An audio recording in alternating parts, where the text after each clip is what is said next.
Game 4 can be heard right here on ESPN Radio beginning at 9:30 p.m. Eastern.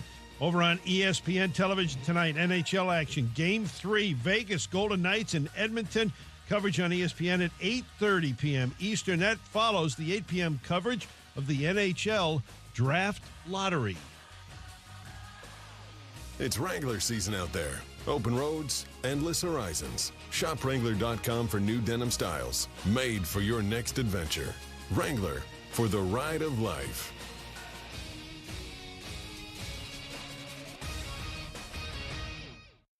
Matt Moscona. I'm very important. After further review. Say it one more time. After further review with Matt Moscona. And here we go. ESPN Baton Rouge, New Orleans, Alexandria. Live from the Mercedes-Benz of Baton Rouge Studios. That's right.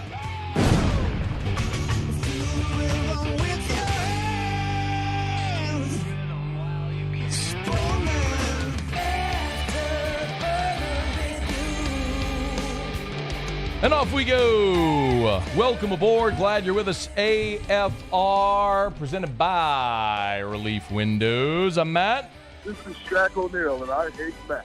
Alondra Villarreal.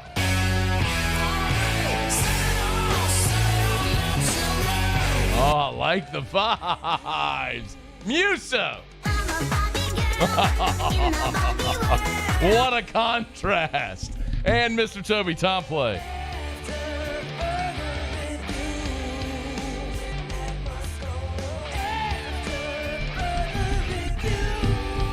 All right, we're here. Glad you are as well. Get out there and make it a good one. My goodness, we got a ton to do. We'll head to College Station, check in with Hunt the Good Ag and how the fellas did over there in College Station in spring. That's in 15 minutes. Texas A&M! Todd Walker next hour. Cole Cubelic in hour number 3. But today, as we will do heretofore, we will pop the top on another edition of AFR, as our show opens are now presented by Ice Cold Bud Light that is just spilling all over the set here, Muse. I'm going to need to clean that up later. Well, that was unexpected. Why am I just finding out that we're sponsored by a beer now? Drink easy, Louisiana.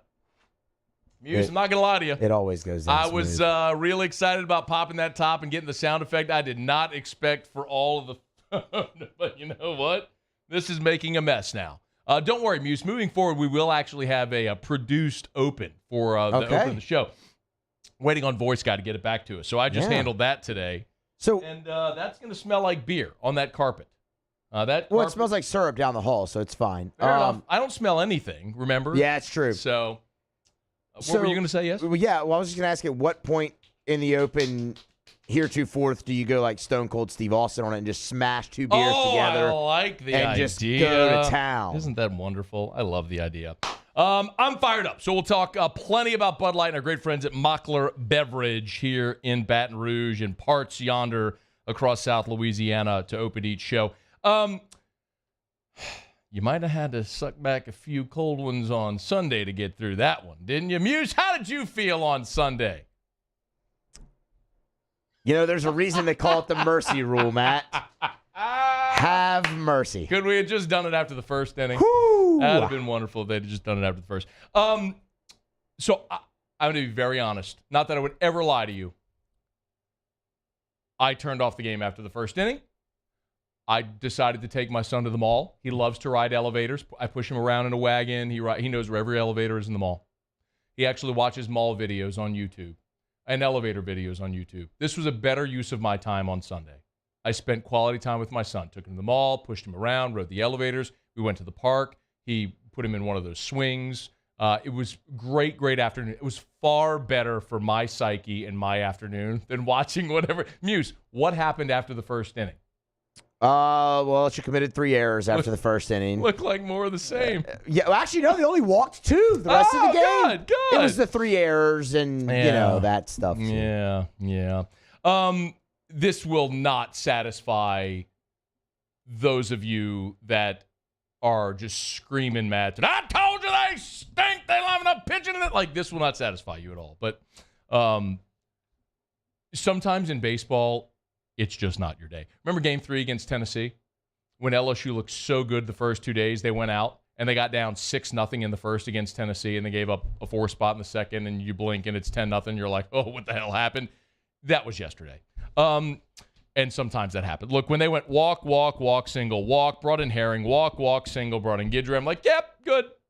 Take this thing to the Mall of LA. I'm going to go find that snake in the Blue Zoo, Muse. That's what I'm going to do. I'm going to go find that big old python that got loose. Hey, look.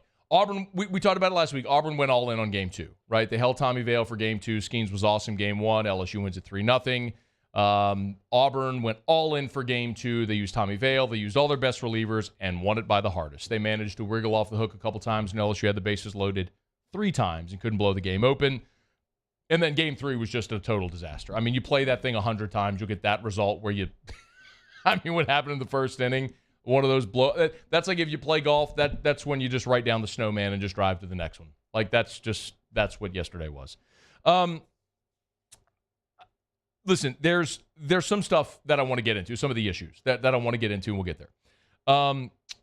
There's some stuff I liked. Let me start there. Paul Skeens' 15 Ks was phenomenal. I mean, he's just God. He's magnificent. And I looked up in the You want to be in that 12 to 15 pitch per inning range, right? And when I looked up and they were in the 5th inning and Paul Skeens was at 58 pitches, I was like, oh, well, this is different. Auburn was hunting fastballs early. He was able to get some easy outs. Of course, the strikeout numbers were high, but Paul Skeens was awesome. The big surprise on game 1 was typically what we have seen after Paul Skeens has been over the last month, Griffin Herring, Gavin Guidry, right? I mean, that's how they've finished games. They didn't do that on Friday. They went Nate Ackenhausen, Thatcher Hurd. And oh, by the way, Thatcher Hurd, like, thank you, Jesus, we've had church. That's the guy that we've been promised. I mean, it was 11 pitches to get 3 outs. He went strikeout, weak ground out to short, and 2 of the strikeouts were on 3 pitches. I'm sorry, the second strikeout and then the ground out was on the 3rd pitch on an 0-2 count. It was oppressive what Thatcher Hurd did to them. When he can locate every pitch in his arsenal the way he did on Friday, he is filthy, disgusting, nasty. File that one away because that was exciting to see. Ty Floyd for 3 innings. Ty Floyd for 3 innings. I actually tweeted at one point during the game, am I watching Ty Floyd or am I watching Alex Lang? And the crazy part about it is what made Alex Lang so awesome at LSU was he could throw his curveball for a strike. He could throw the Uncle Charlie at your knees and get a called strike. And when you see that spin, you got to commit to it. But he could also throw it 58 feet and you look like an idiot swinging over the top of it. That is what Ty Floyd did on Saturday. It was incredible. 80 miles an hour, outside, knee high, anywhere, wherever he wanted to put it for 3 innings. And then when you're committed to an 80-mile-an-hour breaker, here comes 94 at the letters with some rise and some run. He was awesome. I mean, like, there were points where I was literally just, like, laughing watching him pitch for those first. He struck out 7. He struck out 7 through 3 innings. It was incredible. And then if you were watching the game, there was some wackadoo stuff that happened where they didn't call a balk against Auburn, which should have been a balk. Jay Johnson protested. Then they did call a balk against Ty Floyd, which was marginal at best. Someone got run out of the LSU dugout. Then Butch Thompson gets upset. He comes out because the wrong person's still there, whatever. And Ty Floyd in the 4th was about to get out of it. It's 2nd and 3rd.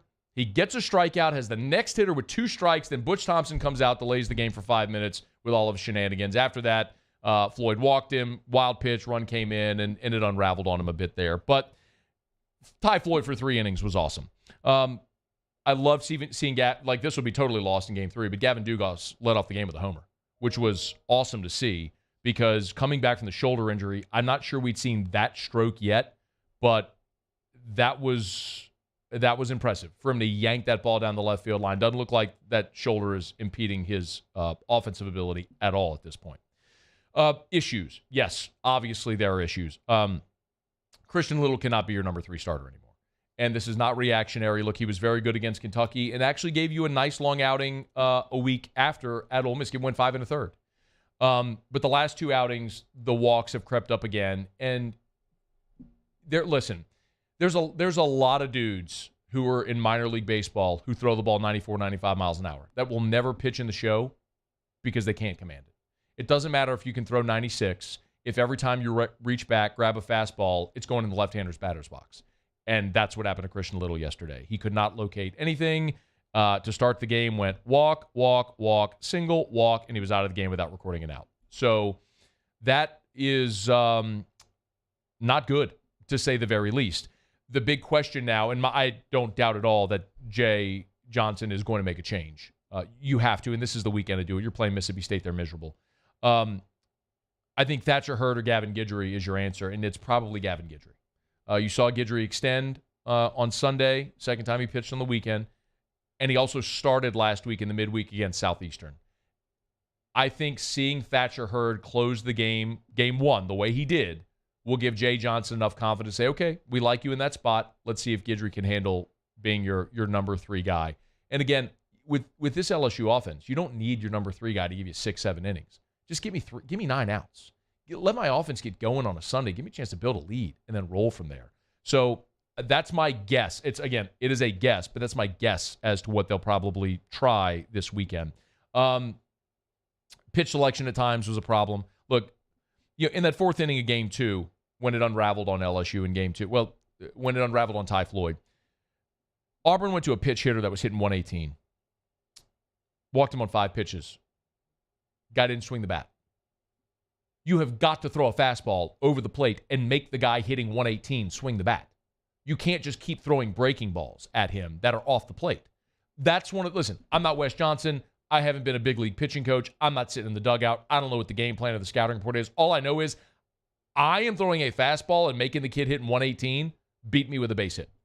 And they didn't do that, which was staggering. I could go into more of them, but listen, y'all. Perspective matters, okay? Some of you get sick of hearing me say that, but it does. It's baseball. It's a long season. Everybody loses games. Everybody loses weekends. The 2013 LSU team went 23-7 in conference. They lost a weekend to South Carolina. Tennessee last year, maybe the greatest regular season team we've ever seen in the history of this sport.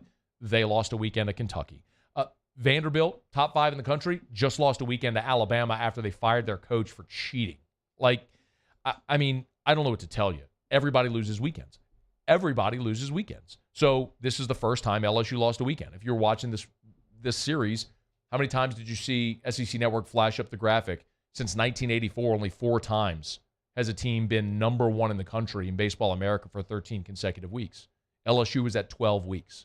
So basically, once every 15 years that happens, or I'm sorry, once every decade that happens. You got to try to keep some perspective. And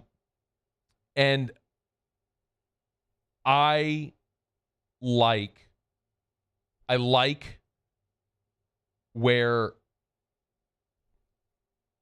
the number of arms LSU has for a postseason format.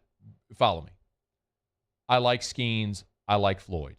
I like Herring, Guidry, Hurd, Ackenhouse, and Coleman. And if I just need arms to get me through a game, like a game 1 of a regional or a blowout or something like that, Collins, Cooper, Money, Dutton, you got arms. You got enough guys that you can count on in a postseason format. We've been through it. Ole Miss did it last year with 2. If you ever needed a get-right moment, Mississippi State coming to the box this weekend is that get-right moment. Because Mississippi State is plumb awful.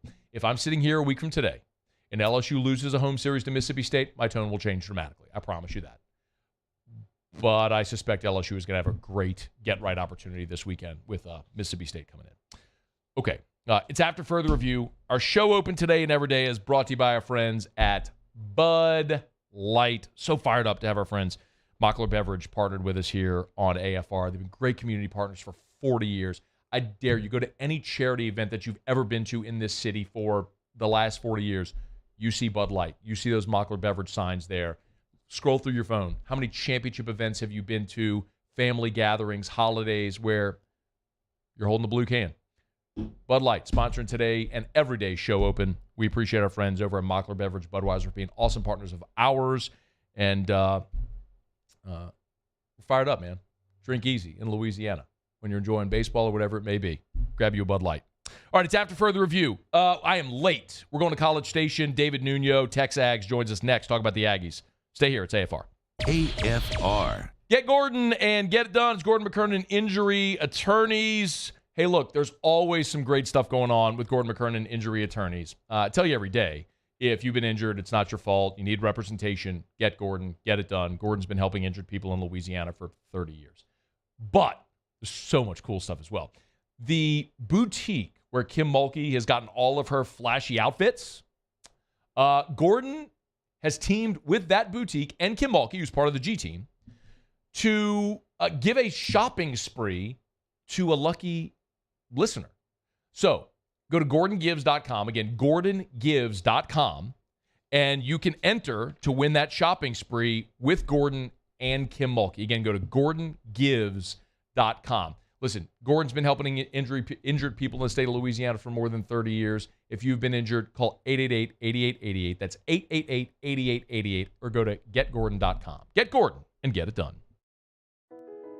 I've been doing business with Luba for 25 years. They're dependable, trustworthy. It's just the attention to detail with our clients. Our folks have years and years of experience. They're highly trained professionals. But many companies have that asset. What I'd like to think makes Luba a bit different is that we use those talents in a way that truly is dedicated to serving the needs of the folks who depend on us.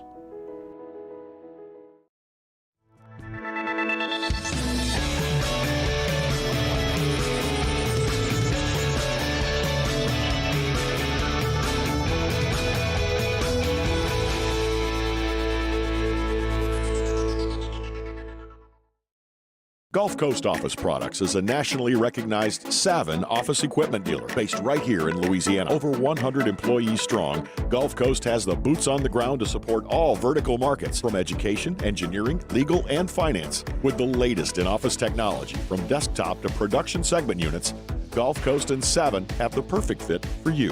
Call 225-756-2644. That's 756-2644 for Gulf Coast Office Products.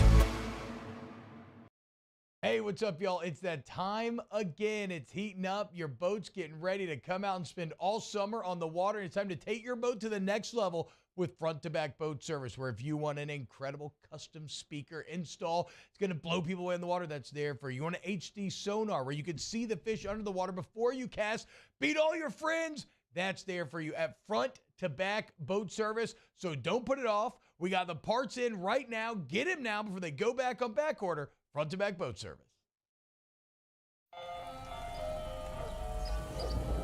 Hey there, little buddy. What's the matter? What's the matter? My windows, siding, and my door. That's what's the matter. Relief Windows can fix all of that. I got you. Pop, pop. What's up? Oh my gosh, look. Curb appeal. That's a good-looking neighborhood. ReliefWindows.com. There it is, the extra mile, on the border of expected and extraordinary, for those willing to go further, like vans customized for work or play, with safety and tech to keep you connected, supported by a 5-star sales, service, and finance team, and backed by the 1-star you know. So go the extra mile. It's never crowded, because so few have what it takes to go there. Mercedes-Benz Vans. Follow us on Twitter at 1045ESPN to cast your vote in the Citizens Bank and Trust poll of the day. Vote daily inside Off the Bench.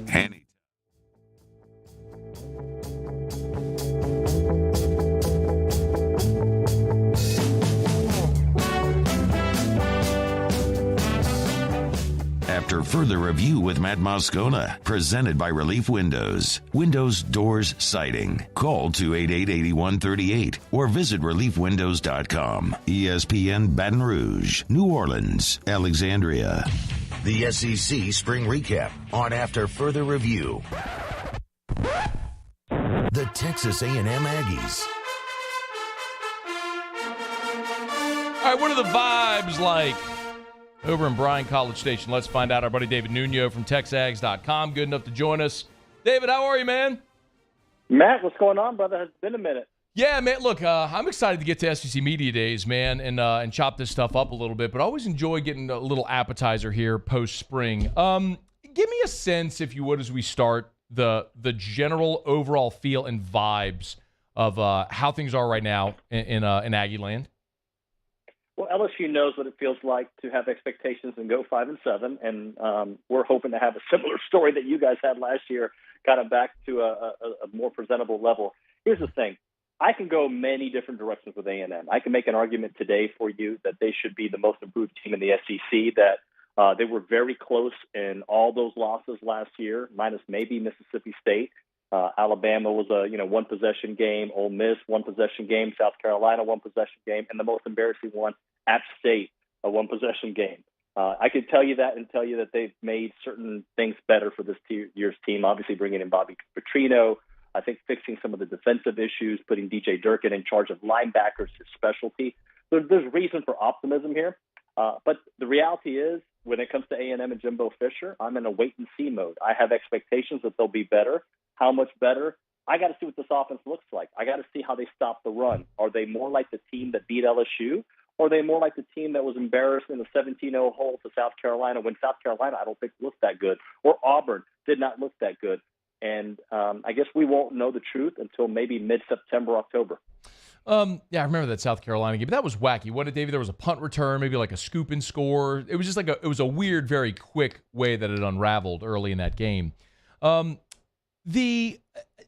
lot of the topics, and I want to kind of get into some of the actual nuts and bolts. So we've talked a lot, I think, or nationally, there's been a lot of conversation about the transfers, right? A lot of guys from my class from a year ago. Walk me through, David, where the roster is post-spring as far as, okay, we've seen a lot of guys transfer out, but where are the real holes, like where they might be thin and could be looking for reinforcements? All right, I would say cornerback. They brought in a couple of cornerbacks, but not with transfers per se, although LSU picked up a pretty darn good one from Texas A&M. But I would say with the departure of Jalen Jones, they really needed to shore that up. They picked up a couple of guys, and they feel very good about that. No doubt about that. Tony Grimes and Sam McCall come over from the ACC. Grimes of North Carolina, Sam McCall from Florida State. That's an area. I think linebacker is certainly an area, no doubt about it. They got crushed last year, not being able to get to the quarterback, even while those young kids on the defensive line, and stopping the run, and linebacker was a big issue. So those are two areas of concern.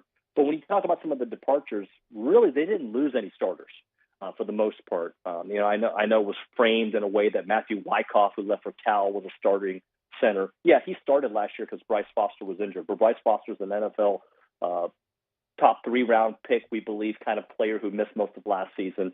Yeah, they lost him. They lost some other guys that certainly were depth. Chris Marshall got into a lot of trouble last year, a 5-star wide receiver. He's already been dropped from Ole Miss. So when you look at the guys coming back, it looks like most of the guys from last year are back and a lot older, which will help with a team that was very immature last year. So you highlighted corner, linebacker as maybe some thin spots. Does that mean offensively, Jimbo, Bobby Petrino coming in, like they feel good about the core group of talent and depth on the offensive side? I think so. Look, you lose Devon Achane, your best offensive player. It's kind of like Alabama losing Bryce Young. You can't be better at that position, right? But A&M has done, I think, a good enough job of bringing in reinforcements and developing guys. Reuben Owens is a 5-star running back, one of the top 2 running backs in the country. He's a freshman who might get to play a lot. Le'Veon Moss ran the ball very well, as did Amari Daniels last year. So they're going to get more of an opportunity. There are questions, though. Tight end, they love the talent that they have there, but it's not very proven talent. Now, on the wide receiver side of things, I think that's where they're the deepest, Matt. And I think they have a really great collection of players there that if they can have an offense that's not from the 1800s, they're going to be able to put up some numbers because Aniyah Smith comes back. He was probably, if not Devon Achane, the most productive player for this team the last few years.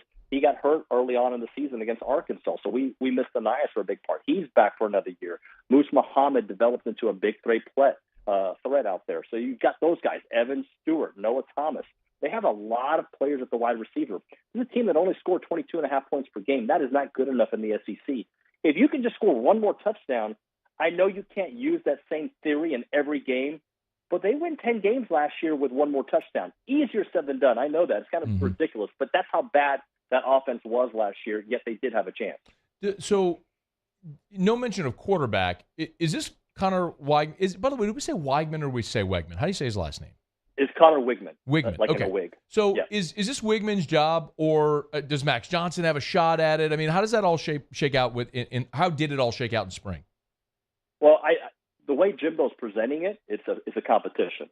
I believe when you talk to the players, I believe when you watch the film, it is Connor's job. That being said, new offense, right? And he does have 5 starts. Max Johnson lost that job last year, not because he didn't play well. He didn't throw an interception last year. He was really good in the couple of games that he played in. He got hurt. So I think it is a legit open competition, but 90% of people here believe it's Connor's job to lose. But Max did so well in the spring, you'd be dumb not to give him a chance. The guy was excellent for LSU. I forget his numbers, but what was it, like 25 touchdowns and 6 interceptions that last season there at LSU? He was fantastic. He doesn't turn the ball over a lot. He's not as mobile as Connor, but he's pretty darn mobile. Feels like a different lifetime, man. I don't have the recall on Max Johnson's LSU numbers at the top of my head, man. It really, God, it's amazing how long ago that feels. But David Nuno's with us, TexAgs. He's on Twitter at David Nuno. Give him a follow. So let me ask the Petrino question that I'm sure is the question around A&M. Like, whose offense is it going to be? Is it Jimbo? Is it Petrino? A combo? How does it look? I believe it's going to be a combo, but with a heavy emphasis of Bobby Petrino. You don't bring him in here just to say you're bringing in a guy, right? Like, if I do believe that Jimbo, if you listen to his press conferences early last year, even, I don't know if it was after the App State game, but very early on, he did say he would consider bringing in somebody. You can't score 22.5 points a game in the SEC and have multiple years of the offense really falling by the wayside and expect to do anything. Now, do I believe that he'll have a lot of say? Yeah, most head coaches, especially offensive-minded head coaches, will have say on their team. But there's a respect factor there for Bobby Petrino. And as long as those two guys, as long as he allows Bobby to do what Bobby wants to do, and Bobby can present the case to Jimbo, because remember, he's given up the keys to something that he has had as a baby for many, many years, going back to his coordinator days. This is what he does. I do believe it'll be mostly Bobby. If it goes south, how quickly does Jimbo take it back? I don't expect it to go south, but I don't know what to think. And Matt, that's me being as honest and truthful as I can be. Like, there's a reason to believe this offense is going to be really good this year. It's also year 6 of the Jimbo Fisher tenure here at Texas A&M, and there's reasons to doubt. 2020, where they went 9-1, and they, I think, should have been in the playoffs, feels like a lifetime ago when you're talking about Max Johnson. 2020 feels like so long ago because the last 2 seasons have gone so long. It's perplexing, man. I mean, with the resources, the talent, I mean, it's why A&M is always part of everybody's conversation. Okay, before you get out of here, David, when we look at schedule, and look, things are going to change so much between now and just media days and then again before the start of the season. But when you look at the schedule, what do you think of as a realistic expectation for this team in 23? Well, it should. The realistic let me phrase it in 2 different ways. It should be 10 wins. You're in year 6. You've had all these resources. We've been pointing at the 2023 season as the year. Connor Wigman is the guy. You've got your offensive line that most parts of it have been there for 3 seasons. It should be a 10-win team. Should and reality are 2 different things. I think there is a world, 8-4 to me would be a disaster, because 8-4 just kind of represents what you did in 2021, no progress. You've got to get to a 9-win season. I feel like I'm giving you 20 answers, but the reality is a 9-win season to me would be a 4-game improvement, would at least give you a chance to win a 10th game potentially in a bowl game, and would show that the offense, or at least the program, is heading in the right direction. Do I want 10? Absolutely. I want 12. But can we expect that with going to Baton Rouge? Can we expect that going to Ole Miss? Can we expect that? You played Alabama real tight the last 2 years, split that series. Can you win that one 2 out of 3 years at Kyle Field? I think you can with Connor Wigman, but there's a lot of questions, and I think 9 wins to me seems like the most realistic, hopeful expectation, but there's still questions. Can you stop the run? Can you throw the ball down the field? And those are 2 things I haven't seen from this team in a while, and I need to see that. He is David Nuno, TexAgs.com, on Twitter at David Nuno. Y'all give him a follow. Man, we appreciate the time as always. We'll see you in Nashville here in about a month or so. You got it, man. Looking forward to seeing you, sir. All right, man. Be well. I said a month, probably about 6 weeks. Middle of July, we'll be there at SEC Football Media Days. Aggies are never conversation is never short on the Aggies for all the reasons that we talk about. So I mean, 10 is what he said, like year 6, you would think, hey, go get 10 wins. Tennessee rotates on, by the way, and it's in Knoxville. They got to go to Baton Rouge. They go to Ole Miss. They do play at Miami in the non-conference week 2. He's cranked up pretty big on Mario Cristobal as well after last year. They do get Auburn at home. They do get Alabama at home. And you got some layups. New Mexico, Abilene Christian, Monroe. So, see. All right, it's after further review. Let me knock out a break. We'll go around the SEC as we continue. Monday edition of AFR, presented by Relief Windows. AFR. Love telling you about New Orleans Flooring. Get to NOLAflooring.com. That's NOLAflooring.com. 2 locations in Metairie and on Airline Highway in Prairieville. We're always online at NOLAflooring.com. So much talk right now about interest rates. Well, at New Orleans Flooring, remember, they offer 12-month financing, same as cash. You don't have to worry about the interest rate. So not only are they already giving you the best quality flooring products at a huge discount, 40, 50%, because they keep all of their inventory in stock. I mean, over 1 million square foot of flooring in stock, which means you can go buy it today. They can install it tomorrow, literally. You can buy it today. They can install new floors at your home tomorrow or office or wherever. And you can now finance it for 12 months, same as cash. It's at New Orleans Flooring. Why would you go anywhere else? Buy where the pros buy. Go see Terrell. Go see Big Sean. Go see Steve. Go see my friends at New Orleans Flooring. Check them out online, NOLAflooring.com.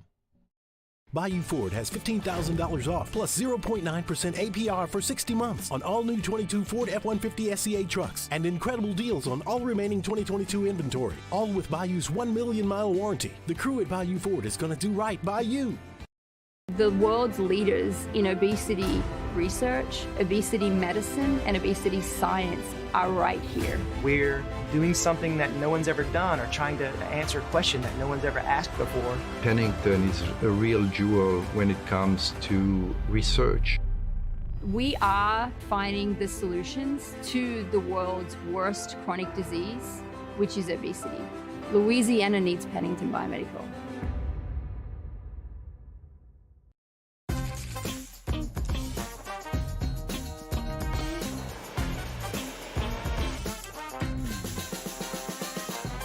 The best kept secret in town is out. Discover Tallulah at the Renaissance Hotel on Bluebonnet. There it is, the extra mile, on the border of expected and extraordinary, for those willing to go further, like vans customized for work or play, with safety and tech to keep you connected, supported by a 5-star sales, service, and finance team, and backed by the 1-star you know. So go the extra mile. It's never crowded, because so few have what it takes to go there. Mercedes-Benz Vans. I've been doing business with Luba for 25 years. They're dependable, trustworthy. It's just the attention to detail with our clients. Our folks have years and years of experience. They're highly trained professionals, but many companies have that asset. What I'd like to think makes Luba a bit different is that we use those talents in a way that truly is dedicated to serving the needs of the folks who depend on us. Hey, what's up, y'all? It's that time again. It's heating up. Your boat's getting ready to come out and spend all summer on the water. It's time to take your boat to the next level with front-to-back boat service, where if you want an incredible custom speaker install, it's going to blow people away in the water, that's there for you. You want an HD sonar where you can see the fish under the water before you cast, beat all your friends, that's there for you at front-to-back boat service. So don't put it off. We got the parts in right now. Get them now before they go back on back order. Front-to-back boat service. Hey there, little buddy. What's the matter? What's the matter? My windows, siding, and my door. That's what's the matter. Relief Windows can fix all of that. I got you. Pop, pop. What's up? Oh my gosh, look! Curb appeal.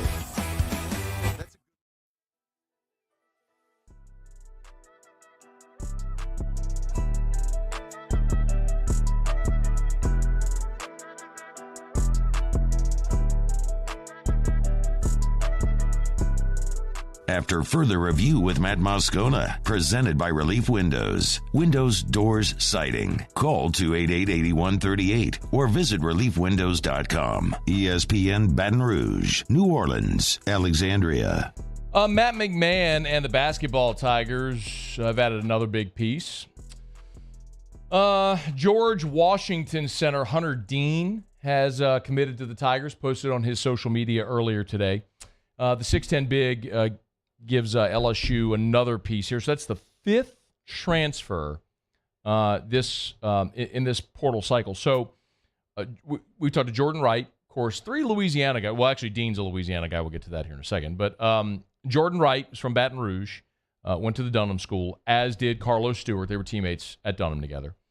Jalen Cook from nearby Walker, who signed with Will Wade, played at LSU for a year, went to Tulane the past couple of seasons, and has been the best player on Tulane's team. He's coming back to Baton Rouge now, back to LSU. And then Will Baker was the other that LSU's added. And now Hunter Dean. So Hunter Dean is from Mandeville, is power forward. He when he came out of high school, he signed with Southern Miss, played at Southern Miss for a year, then spent the last 3 years at George Washington. He's a graduate, taking advantage of the COVID year. So he's got 1 year to play one.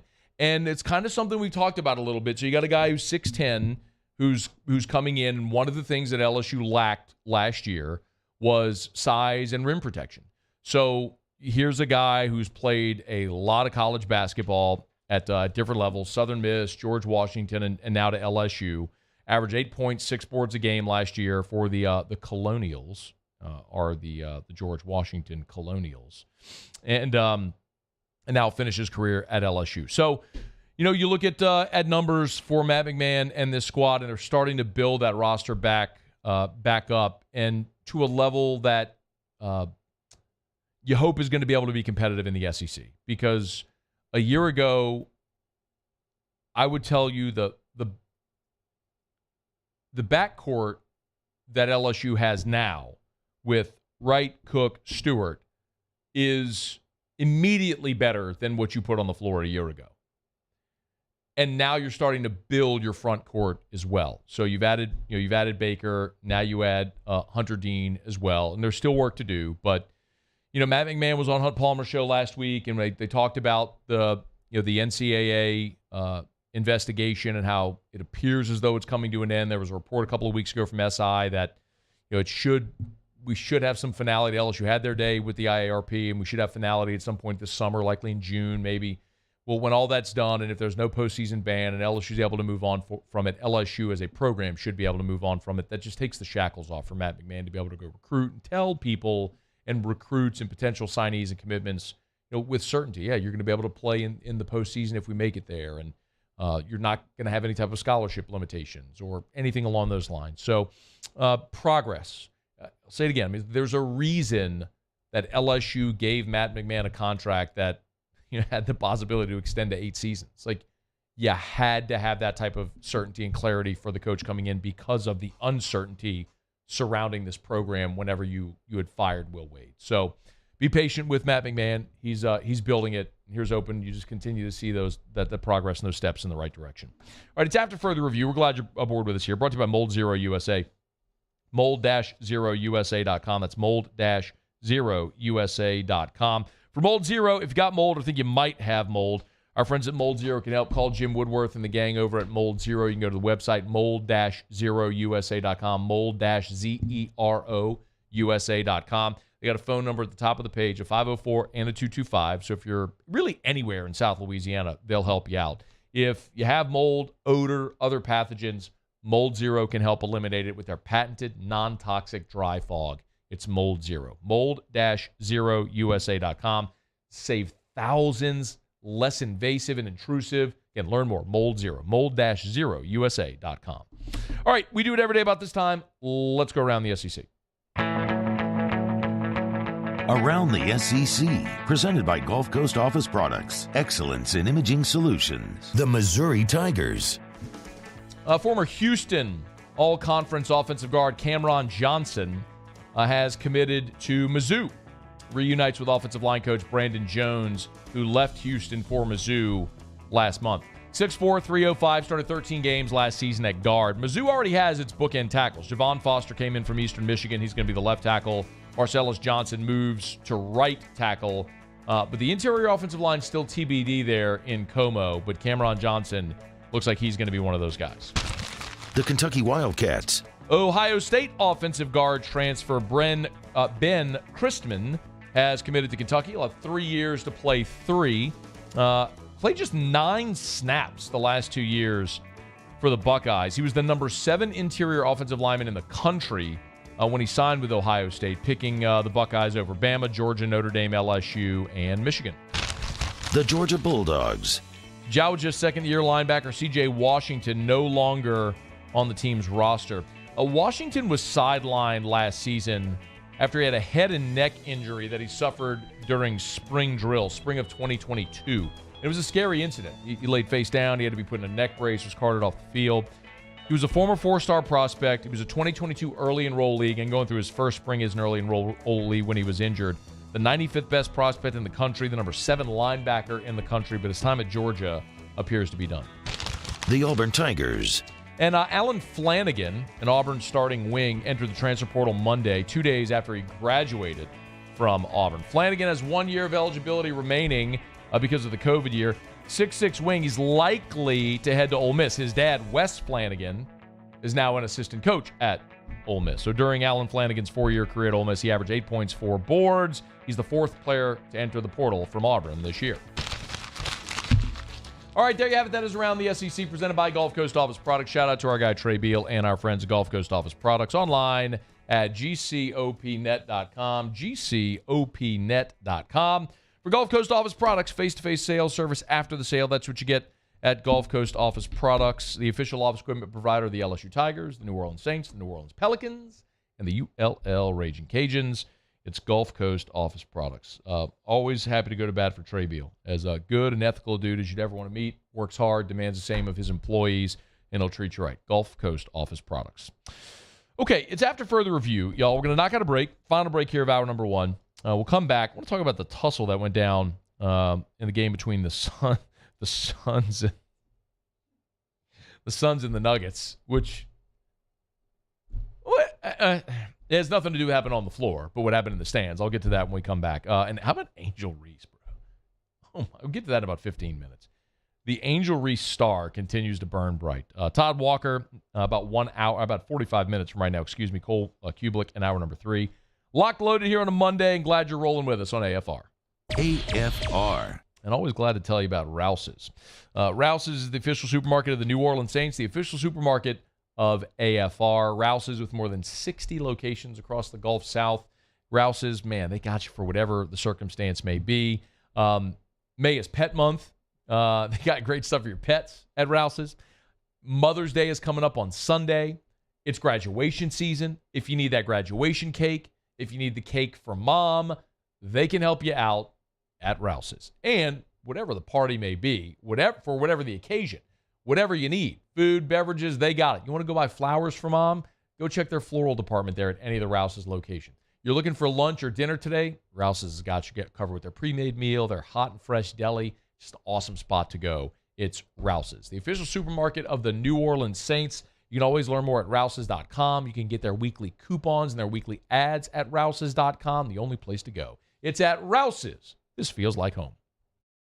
Bayou Chrysler Dodge Jeep Ram has $20,000 off new 22 Ram 1500 SCA trucks and incredible deals on all remaining 2022 inventory, all with Bayou's 1 million mile warranty. The crew at Bayou Automotive is going to do right by you. Follow us on Twitter at 1045ESPN to cast your vote in the Citizens Bank and Trust Poll of the Day. Vote daily inside Off the Bench, anytime. Hunt Palmer. And after further review, Citizens Bank and Trust brings you the Poll of the Day via Twitter at 1045ESPN. Turn my music high, high, high, high. Yeah. You don't know what you're doing. Sure I do. I'm from the streets where the hood can swallow on me. Bullets will follow on me. There's so much that you could run the slalom. And cops comb this top to bottom. They say that we are prone to violence, but it's home sweet home. Where personalities clash and chrome meets chrome. Prices up and down like it's Wall Street. There it is, the extra mile. On the border of expected and extraordinary. For those willing to go further. Like vans customized for work or play. With safety and tech to keep you connected. Supported by a 5-star sales, service, and finance team. And backed by the 1-star you know. So go the extra mile. It's never crowded because so few have what it takes to go there. Mercedes-Benz Vans. I've been doing business with Luba for 25 years. They're dependable, trustworthy. It's just the attention to detail with our clients. Our folks have years and years of experience. They're highly trained professionals. But many companies have that asset. What I'd like to think makes Luba a bit different is that we use those talents in a way that truly is dedicated to serving the needs of the folks who depend on us. Hey, what's up, y'all? It's that time again. It's heating up. Your boat's getting ready to come out and spend all summer on the water. It's time to take your boat to the next level with front-to-back boat service, where if you want an incredible custom speaker install, it's going to blow people away in the water, that's there for you. You want an HD sonar where you can see the fish under the water before you cast, beat all your friends, that's there for you at front-to-back boat service. So don't put it off. We got the parts in right now. Get them now before they go back on back order. Front-to-back boat service.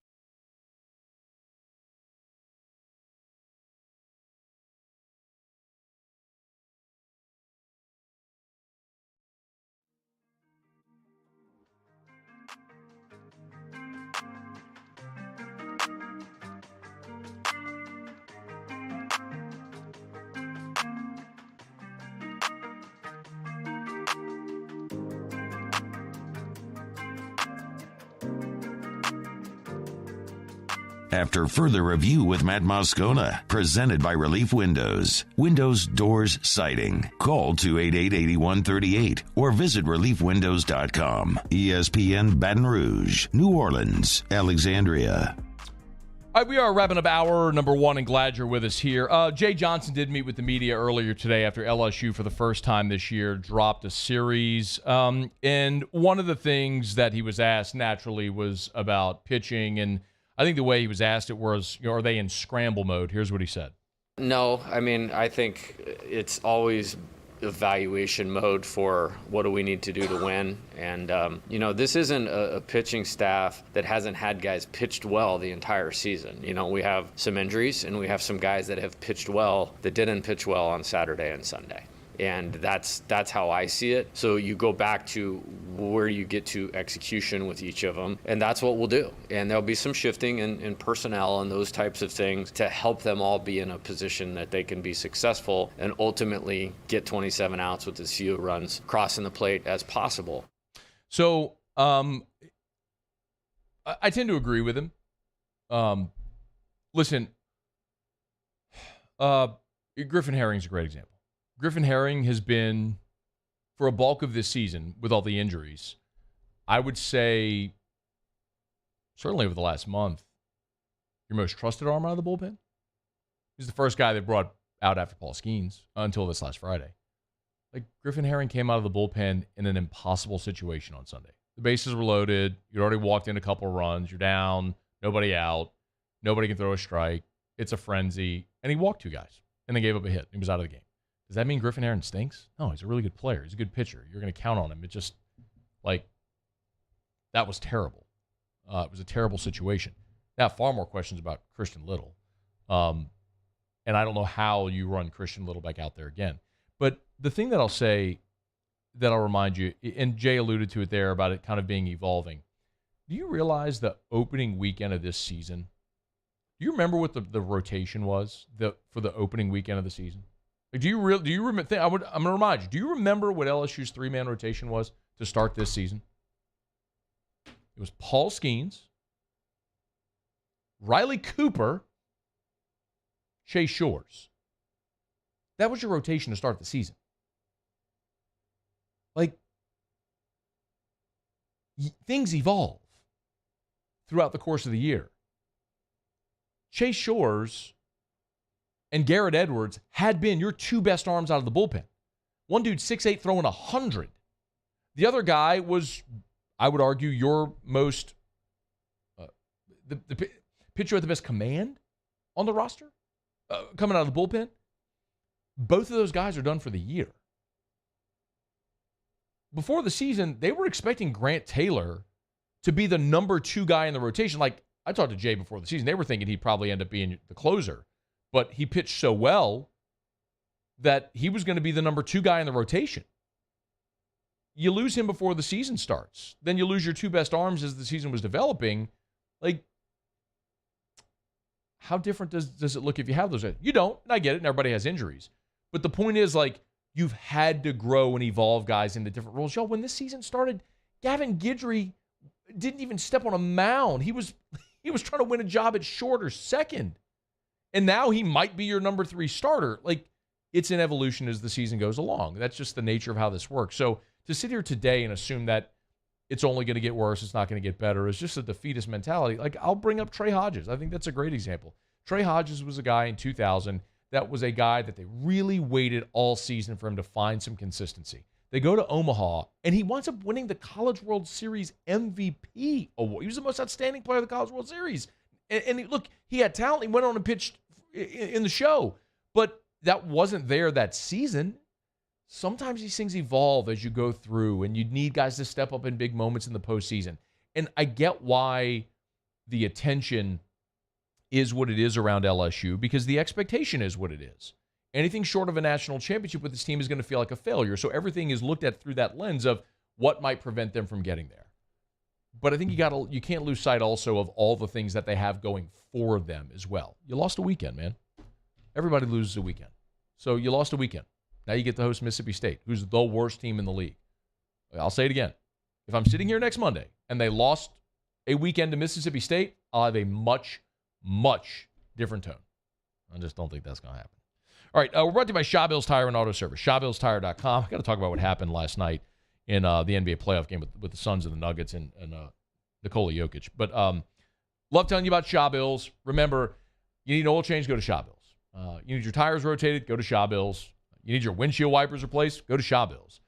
They'll take care of your vehicle. They treat you like family. But most importantly, at Shaw Bills, they'll sell you name brand tires at wholesale prices. They got their price match guarantee. You will not find tires cheaper than you'll find them at Shaw Bills. And I'm not just talking about off brands. I'm talking about name brand tires. Michelin, BF Goodrich, Bridgestone, Firestone. They got them at Shaw Bills. 18 locations across South Louisiana. The newest location in LaPlace. You can check it out at ShawBillsTire.com. To schedule service, to find the location nearest you, to chat with an associate, you can do it at ShawBillsTire.com. ShawBillsTire.com. You get a little blue box on the screen. Just text out of it. ShawBillsTire.com. Shaw Bills, where we keep you rolling. How bizarre was this last night, this scene that transpired with the Nuggets and the Suns? Suns owner Matt Ishbia was sitting courtside. A ball goes into the stands, or into the front row right there. He gets the ball, the Suns owner does, and doesn't just automatically put the ball back in play. He holds on to it. Nikola Jokic goes over, tries to grab the ball. They like tussle over it, and then Jokic ends up kind of like elbowing Matt Ishbia to get him off. And then Ishbia throws his hands and he flops because of, that's apparently what all the internationals, all the Euros do. Is he European? Where's he from? Do we know? Where's Ishbia from? Do you know? I have no idea. Where's he from? It doesn't matter. All the Europeans, they flop. The soccer influences with it.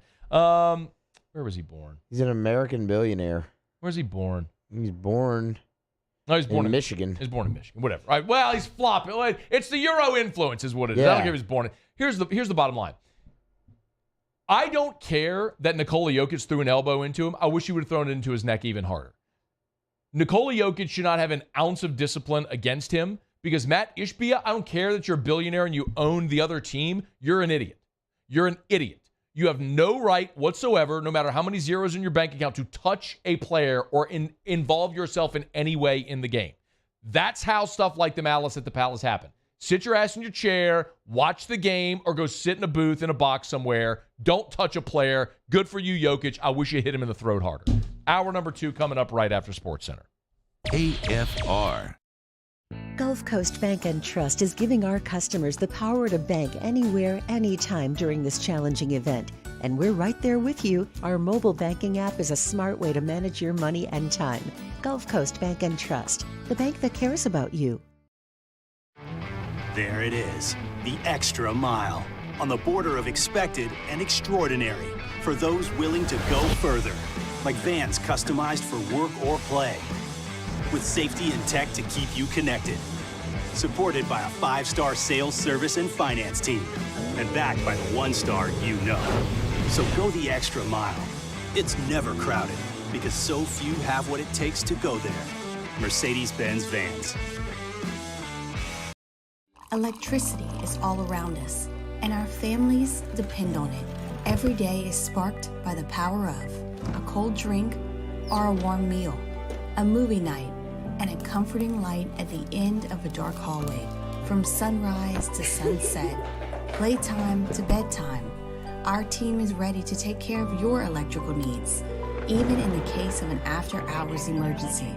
The light in your life shines brighter with Mr. Electric.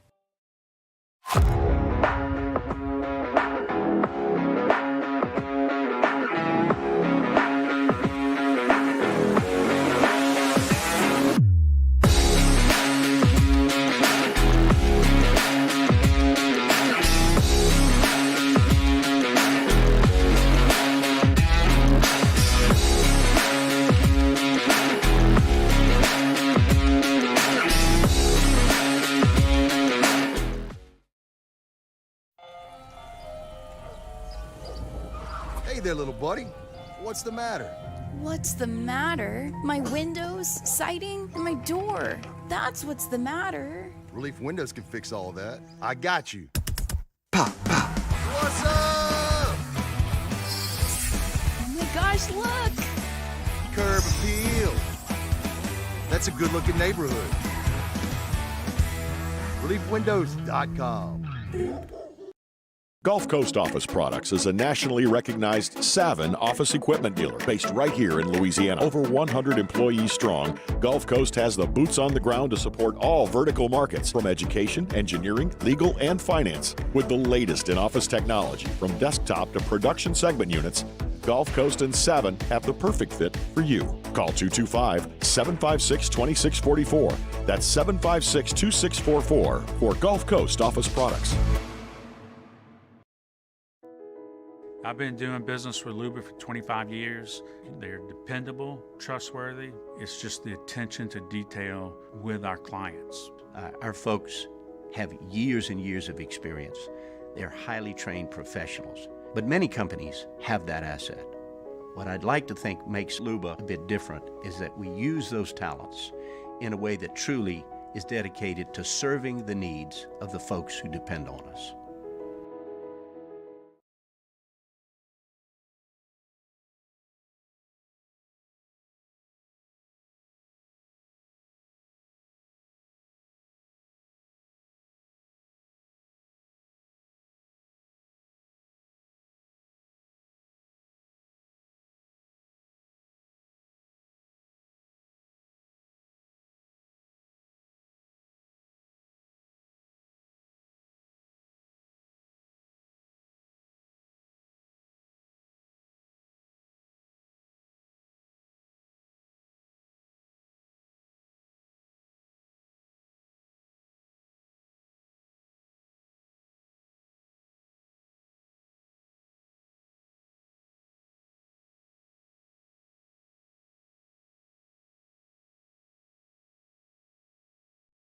SportsCenter.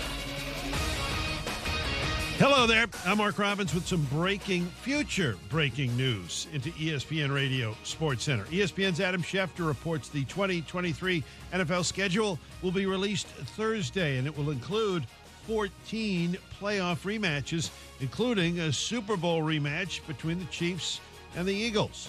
In the NBA, the playoffs will continue tonight. Miami going for a 3-1 series lead at home on the Knicks. Tonight's Game 4 And ESPN NBA analyst Kendrick Perkins believes coaching and team execution are big reasons the Heat is in such a good position. When you see guys that buy into their role and just space the floor and allow Jimmy and Bam Adebayo to operate and trust that they're going to pass the ball, all they have to do is knock down shots. And the way that they're locked in defensively, they don't have to have the top-notch personnel because they have one of the greatest coaches in the game today in Eric Spoelstra. That is Kendrick Perkins earlier on ESPN's SportsCenter. Think O'Reilly Auto Parts for all your car care needs. They're close, convenient, and have the parts you need fast, along with excellent customer service from professional parts people you can trust. Stop by your local O'Reilly Auto Parts today or visit O'ReillyAuto.com. Matt Moscona. I'm very important. After further review. Say it one more time. After further review with Matt Moscona. And here we go. ESPN Baton Rouge, New Orleans, Alexandria. Live from the Mercedes-Benz of Baton Rouge studios. That's right.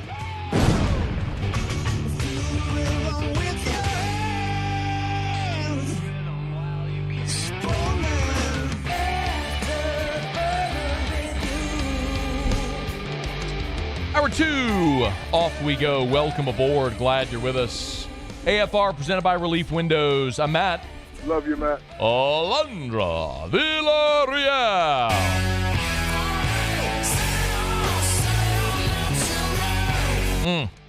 Muso. I mean, the contrast. Striking. Pungent. Stings the nostrils. Mr. Toby Tomplay. Oh, Muse. We're here. Glad you are as well. Get out there, make it a good one. T-Dub, number 12, Todd Walker, bottom of the hour. Muse.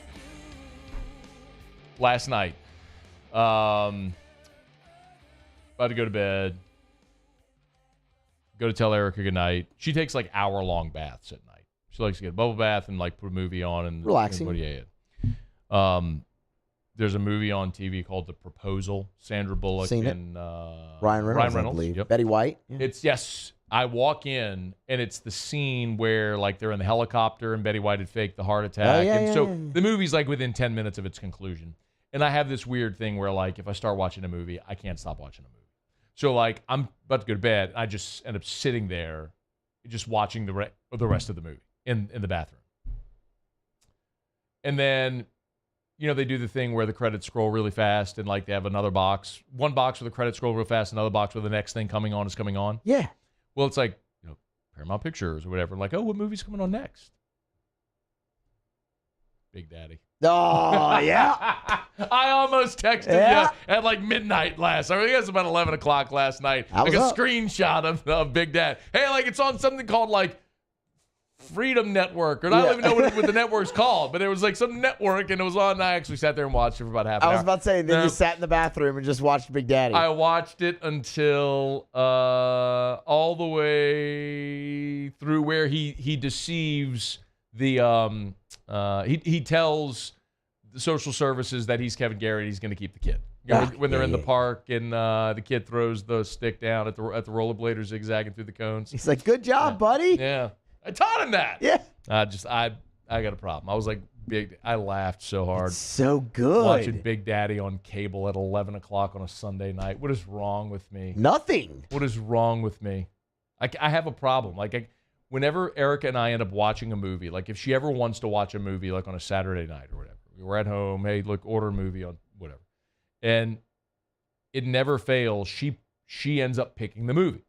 Because if I get something, it'll make her sad or it's too intense or shit. You know what I mean? Like, so she ends up picking a rom-com, something silly and stupid.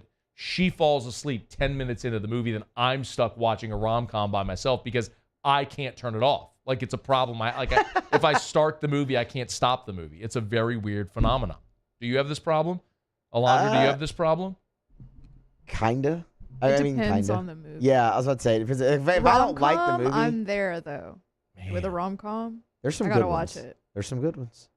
But like, if I don't like the movie, I'm like, Boy, I have watched some stupid How to movies Lose by a Guy myself. in 10 Days. Is one of the great ones. Seen that one? I'm not down with that one. That one's hilarious. That one just pisses me off.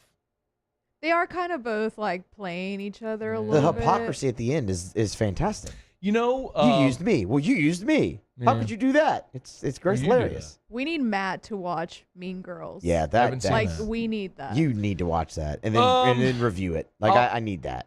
I'll put that at about an 8% probability. Well, I know, but we gotta see if we can get the numbers up. Which, by the way, an 8% probability is really good in my world. It's fair. Because overwhelmingly when people say, oh, you've never seen fill in the blank, you got to see fill in the blank.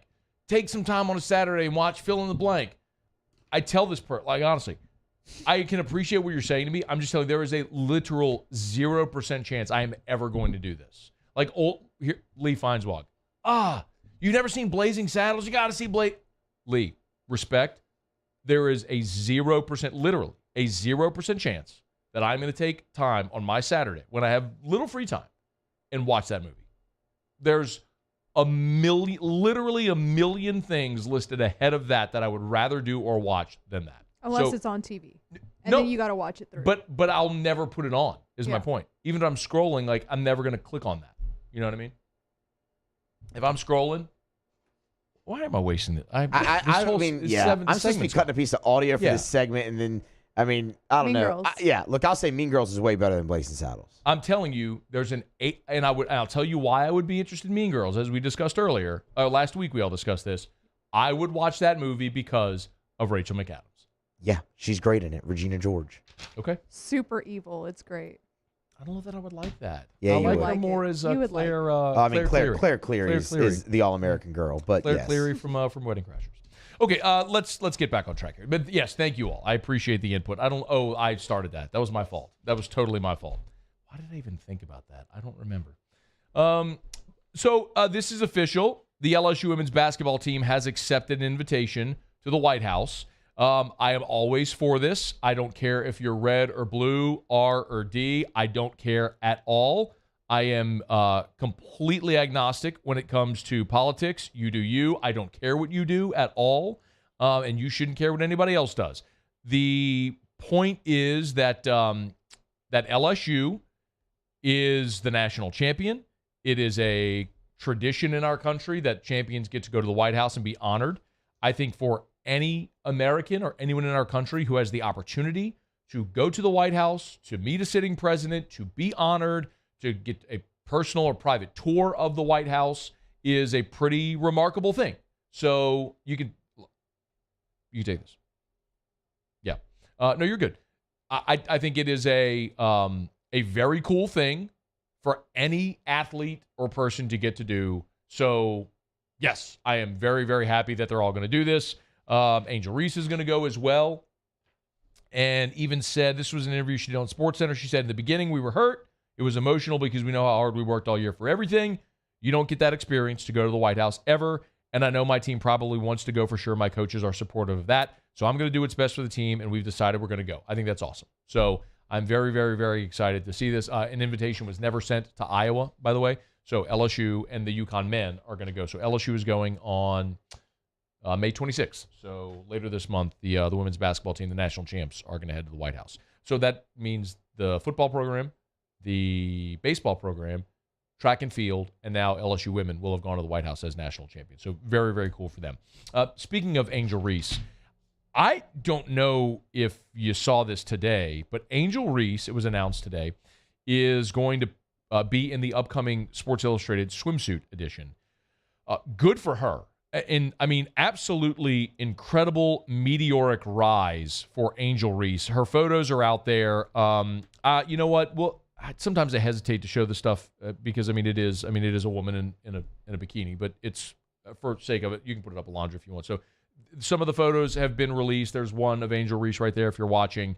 And what's pretty incredible, Reese is 21 years old. She was photoed in LA by Yu Tsai, who's the photographer who took the photographs. If you're not watching live on YouTube, there you go. You can go find them anywhere online. Just search any of the social platforms. Search Angel Reese on Google. Good for her, to have the opportunity to do this. I earlier today, Jonathan Pixley and I recorded the latest episode of Rosters to Riches. If you're not familiar, Rosters to Riches is an NIL podcast that I do with Jonathan Pixley from Matchpoint. Most of you should be familiar with Matchpoint. It's a third-party app platform that connects influencers, athletes, and brands and brokers deals. So Matchpoint has done a tremendous amount of the LSU NIL deals. It's quite honestly one of those platforms I think literally every college program will use Matchpoint. Or if not Matchpoint, a third-party platform. But Matchpoint just has such a running head start on everybody right now. So anyway, Pix and I were doing the interview today with Jennifer Roberts. Jennifer Roberts is LSU's Director of Player Personnel and Influence. And we talked about this because this news broke today. And I asked her about how this all came together with Angel Reese posing an SI. Very quickly. So within the last week or so. So they reached out and got the shoot done within a week? Yes. That's pretty incredible, right? Yeah. And I think the actual magazine will come out in May. Yeah. And, they got it done quickly. So that's stunning, by the way, because remember, Olivia Dunn did her photo shoot last summer. So typically with SI Swimsuit, that's all done far, far, far in advance. Sometimes at like exotic, far-off locations. But so Angel Reese went to L.A. just like it happened within 2 weeks. They contacted her. She okayed it, flew to L.A., did the shoot, and she's going to be in the magazine. So, I've heard a lot of stories just in doing this podcast and being into a lot of NIL circles. A lot of people reference the On3 rankings, the On3 NIL rankings, and I've been told in no uncertain terms that those rankings are, let's just say, not accurate.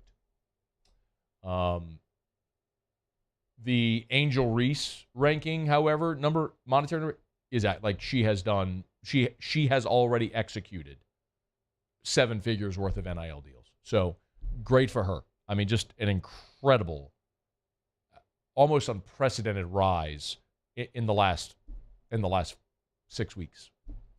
All right. Let me knock out a break. Oh, wait, hang on a second. Got Todd Walker coming up at the bottom of the hour, but he just texted me. Todd's ready. Okay, Todd's ready. Let's talk to him now. Okay, we'll break and we'll talk to Todd Walker next. Stick around with us here. It's AFR. AFR. Love telling you about our friends over at the Renaissance Hotel Bluebonnet in Baton Rouge. Of course, you know about their gorgeous guest rooms if you got family coming in for graduation or maybe a football game in the fall. Great place to stay is at the Renaissance. It's right there off of Bluebonnet. Turn off, I-10 and Bluebonnet's right there.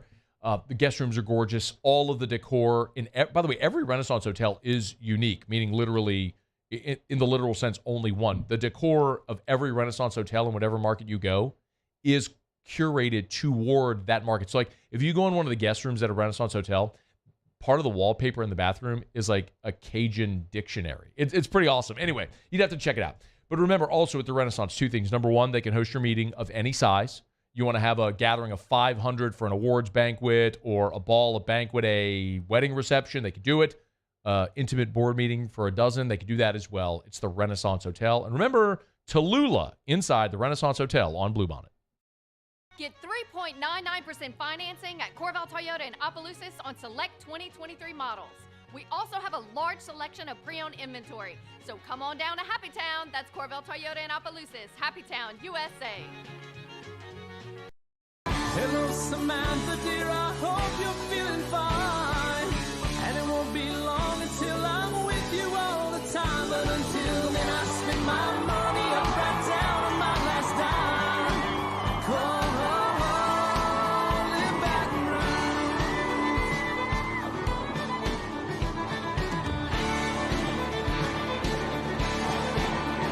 I'm ready, what you put me on through. Gotta send my love down to Gulf Coast Office Products is a nationally recognized Savin office equipment dealer based right here in Louisiana. Over 100 employees strong, Gulf Coast has the boots on the ground to support all vertical markets from education, engineering, legal, and finance. With the latest in office technology from desktop to production segment units, Gulf Coast and Savin have the perfect fit for you. Call 225-756-2644. That's 756-2644 for Gulf Coast office products.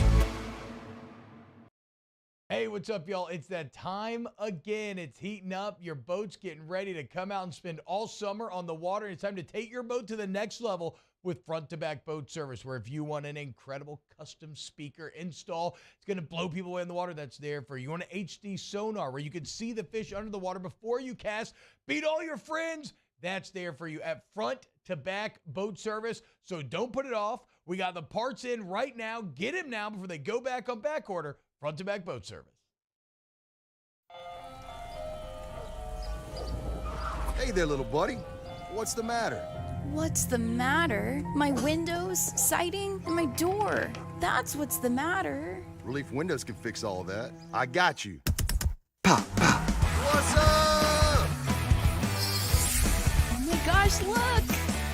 Curb appeal. That's a good-looking neighborhood.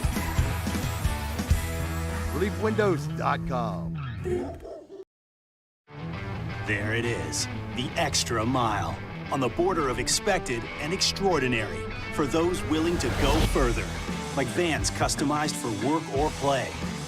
With safety and tech to keep you connected. Supported by a 5-star sales, service, and finance team. And backed by the 1-star you know. So go the extra mile. It's never crowded because so few have what it takes to go there. Mercedes-Benz Vans. Gulf Coast Bank and Trust is giving our customers the power to bank anywhere, anytime during this challenging event. And we're right there with you. Our mobile banking.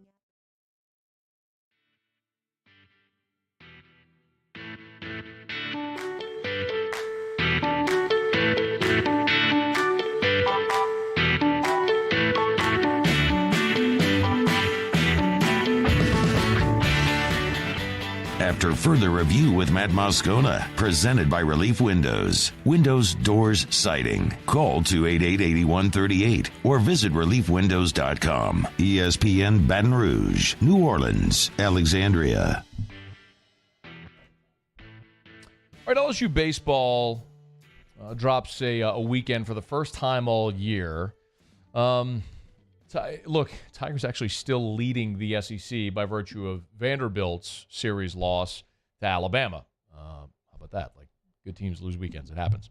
But a lot of conversation to be had around LSU coming out of this weekend. Always appreciate a couple of minutes with our guy, Todd Walker, former Tiger great, of course, now with the SEC Network. He's on Twitter at Todd Walker12. T-Dub, thanks for the time, man. How are you? Yeah, man, I'm great. How are you, bud? Doing really well. Let me just ask a big picture when it gets started. Overall takeaway from LSU's weekend series loss at Auburn.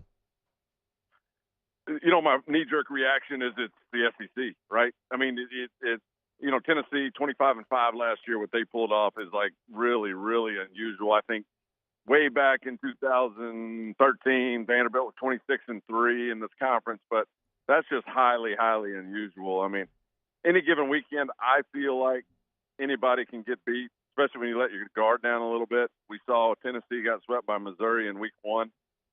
Stuff like that happens. There's no real high explanation for that other than Skeens is going to win.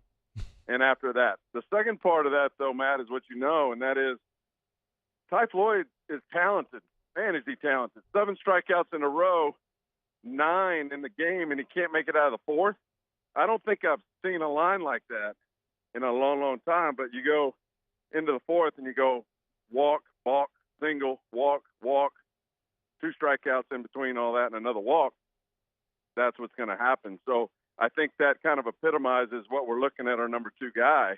Ty Floyd's extremely talented, but you're going to need more than that, more consistency, I guess I would say, to get this thing done. Man, he was incredible through 3. The 4th inning was so bizarre. Todd, I'm curious. Look, there were a lot of shenanigans in the 4th, right? Like, you had multiple times where coaches were coming out of dugouts, delaying the game, and it very clearly threw Ty Floyd off of his game.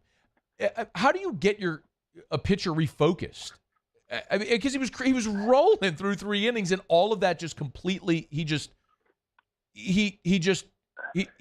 melted. There was the ejection in the middle of all that I just said, and we still don't know who it was, do we? I It was Josh Jordan. They said it was Jamie Tutko at first, and it's like, wait a minute, the video guy got run? Yeah, What? yeah. Let's go back and look at the video. Right. Figure out if it was the video guy. Did you hear the Tom Hart? That's where I got it. I plagiarized a little bit. Dude, he is like the king of the one-liner, man. He is so good. He's very witty. But Yeah. you're probably onto something. But a lot of people would say if that's going to throw you off guard, what's going to happen when you're in Omaha in front of, I would say on TV and everywhere else, millions, and somebody says something or does something that distracts you. You know what I mean? Yeah. Let me take it back to Skeens for a second. If you were in the box against Skeens, how would you approach him? So there's plenty of those guys in the big leagues, and we have video. But prior to that, you look at the stat sheet, and if they had more strikeouts than innings pitched, that told me I'm going early. Like, he's a strikeout pitcher for a reason. He gets you to 2 strikes. It's going to be much more difficult than the first 2 or 3 pitches that you see. So the answer is I'd go up. I'm getting after the fastball, and you can't miss it. And even if it's a little out of the zone or a little high, a little wide, I'm still going to put it in play.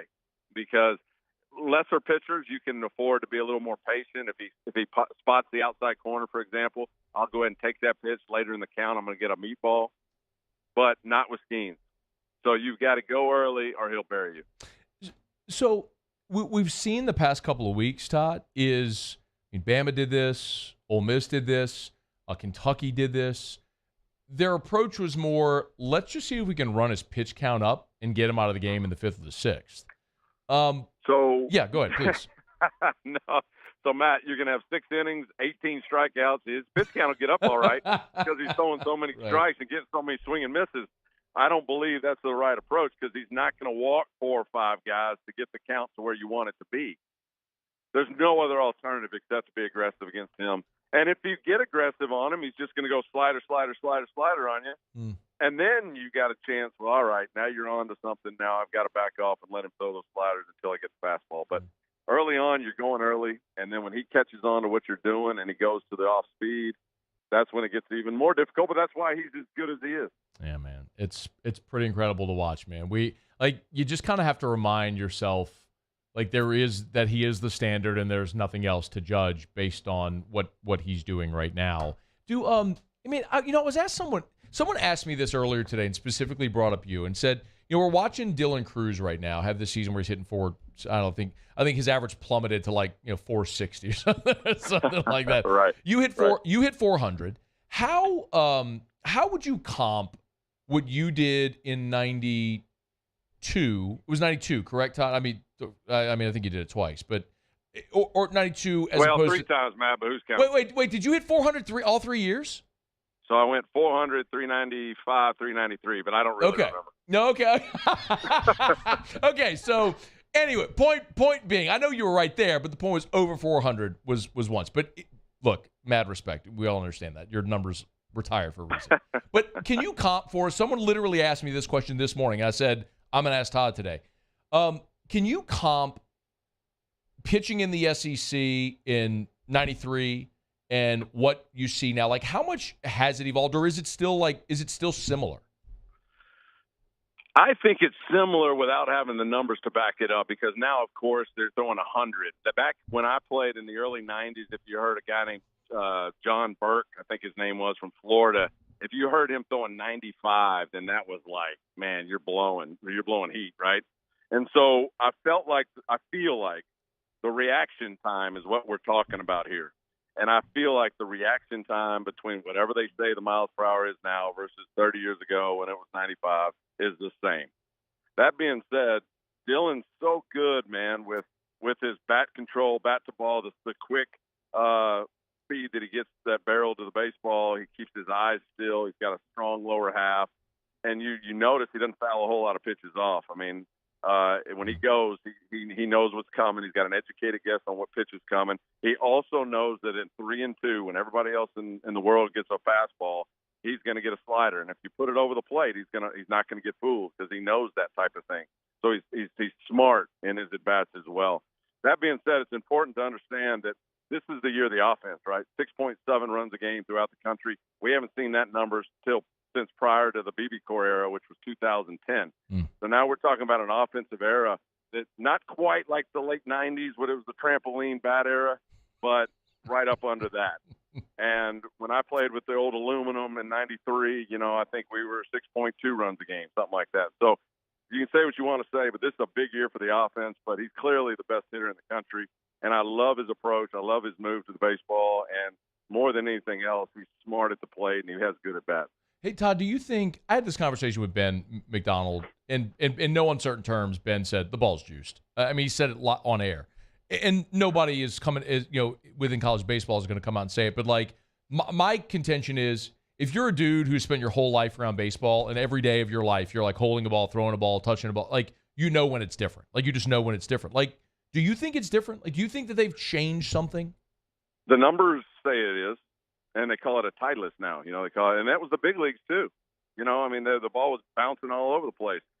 They had enough complaints about Omaha and the 2-1 games and the 3-2 games that 2015 was the year of the tightly seamed wound baseball, whatever that, made it a little tighter, a little harder. I think it's even tweaked even more without them making a big publicized deal of it. Okay. And the numbers back that up. Again, 6.7 runs a game is a big number. The trampoline bat area in the late 90s was around 7. So just to give you an example of where we're at offensively this year. And then to couple the conversation we just had with what Paul Skeens is doing in this era, it's just incredible. So does that, and Todd Walker's with us, and I always appreciate the conversation. He's on Twitter at ToddWalker12. So the angst here, right, when you talk to the LSU fans where the expectation is win a national championship and you see some of the issues they've had with the pitching staff, part of my contention, Todd, has been look at the SEC staff ERAs in conference games. Vanderbilt's got the best staff ERA, and they're just a smidge under 5.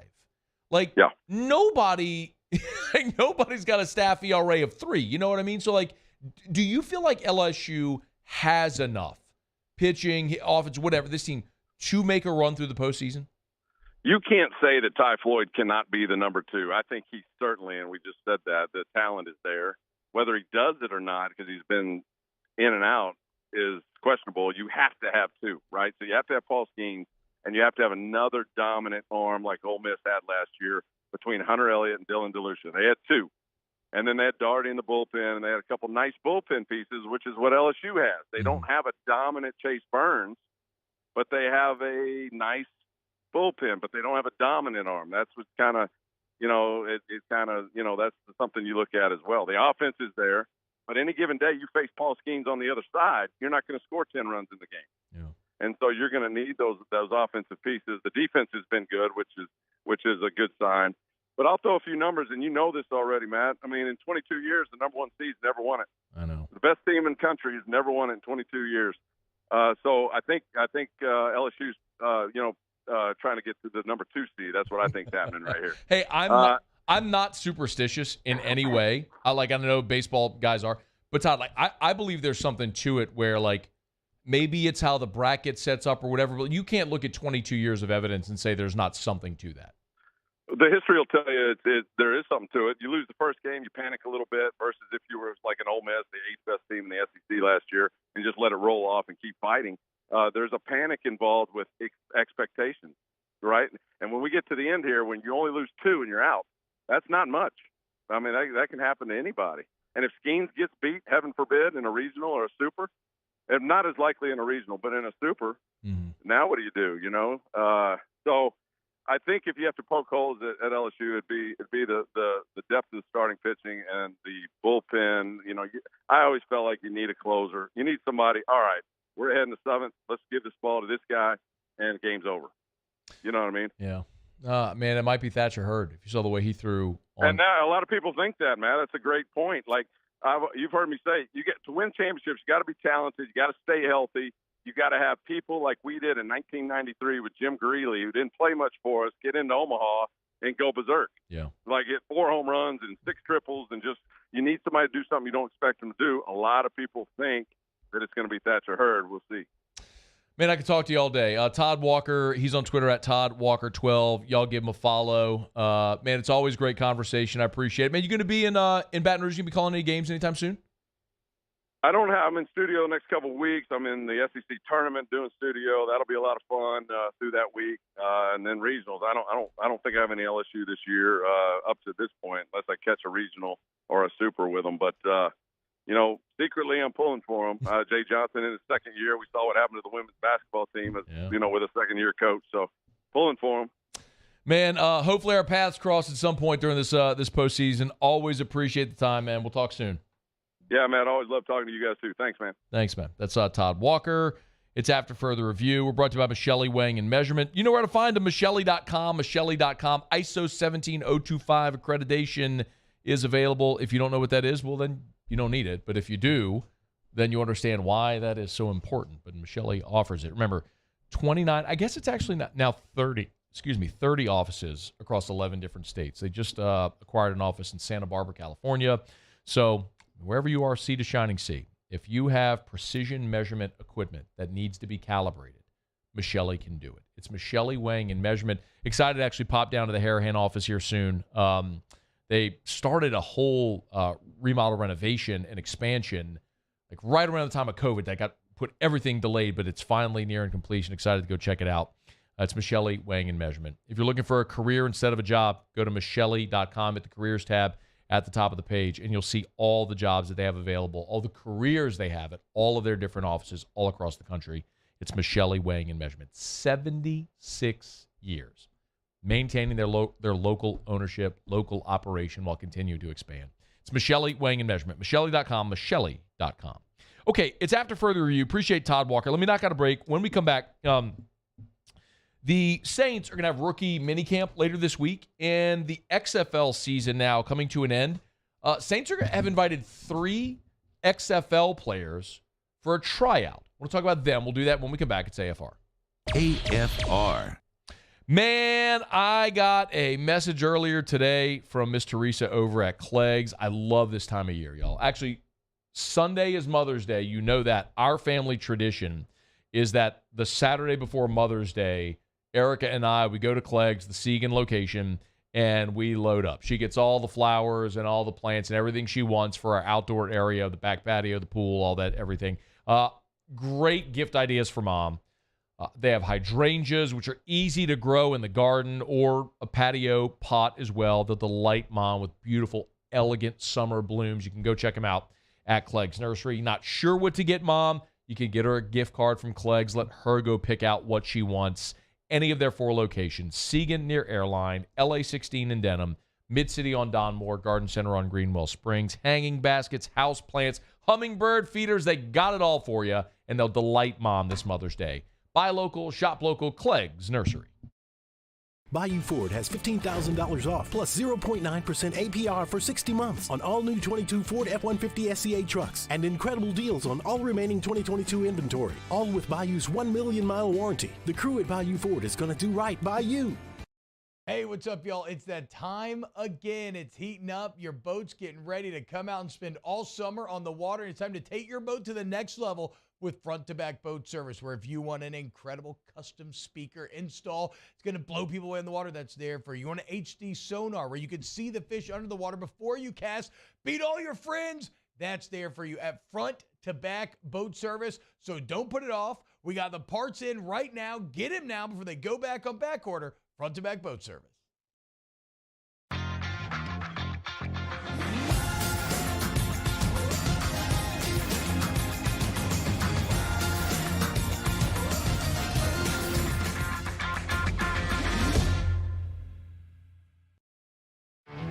There it is, the extra mile, on the border of expected and extraordinary, for those willing to go further, like vans customized for work or play, with safety and tech to keep you connected, supported by a 5-star sales, service, and finance team, and backed by the 1-star you know. So go the extra mile. It's never crowded, because so few have what it takes to go there. Mercedes-Benz Vans. Turn my music high, high, high, high, yeah. You don't know what you're doing. Sure I do. I'm from the streets where the hood can swallow on me. Bullets will follow on me. There's so much that you could run the slalom. And cops comb this top to bottom. They say that we are prone to violence, but it's home sweet home. With personalities clash and chrome meets chrome. Prices up and down like this Wall Street. I've been doing business with Luba for 25 years. They're dependable, trustworthy. It's just the attention to detail with our clients. Our folks have years and years of experience. They're highly trained professionals, but many companies have that asset. What I'd like to think makes Luba a bit different is that we use those talents in a way that truly is dedicated to serving the needs of the folks who depend on us. Gulf Coast Bank and Trust is giving our customers the power to bank anywhere, anytime during this challenging event. And we're right there with you. Our mobile banking app is a smart way to manage your money and time. Gulf Coast Bank and Trust, the bank that cares about you.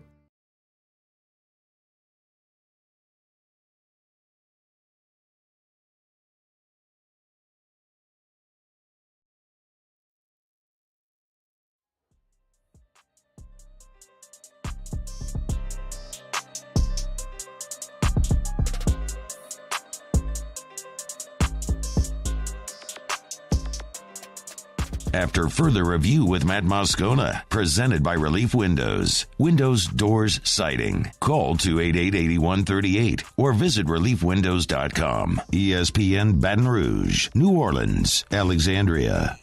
Thanks again to Todd Walker for the time. Like, I could talk to him for forever. I mean, you look up and 12 minutes have gone by, and it's like, I got to go to break. But there's this whole thing in radio, like always leave them wanting more, And with Todd, that's always a thing. I mean, even just talking to him about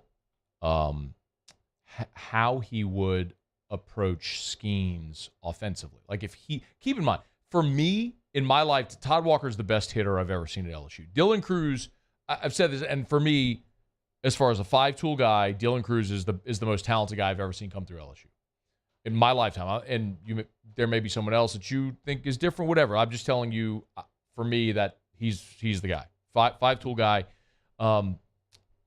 Todd was the best, just pure hitter. And Terry has told so many stories about when they played together with the Cubs, and just so when he talks hitting, I listen. And asking him how he would approach schemes, it's just so fascinating to hear him just go and say, well, "Look, I mean, I got to get on him early in the count because he's a strikeout pitcher, and you see." If I'm looking at all the strikeouts and the low walks, he gets you two strike out. He's not going to walk you. So it's like, you want to hunt something straight early in the count, go after it. And then the problem, though, becomes what we talked about. You're sitting there, like Auburn was this past weekend, and you're through 4 innings, and you're in the 5th inning, and Skeens is sitting there at 58 pitches. Like, that's how he's able to go 7 1/3. Well, you never get him out the game. So do you try to just spoil pitches and run up his pitch count? You're going to strike out a bunch. He said, well, yeah, then you go 6 innings and you've struck out 18 times and you're still down. So there just is no easy answer. Like when the best hitter ever is telling you there's just really no answer, there's no answer. So, I mean, your best bet is what South Carolina did. You hope you have some big dogs just like run into one and run it out the yard.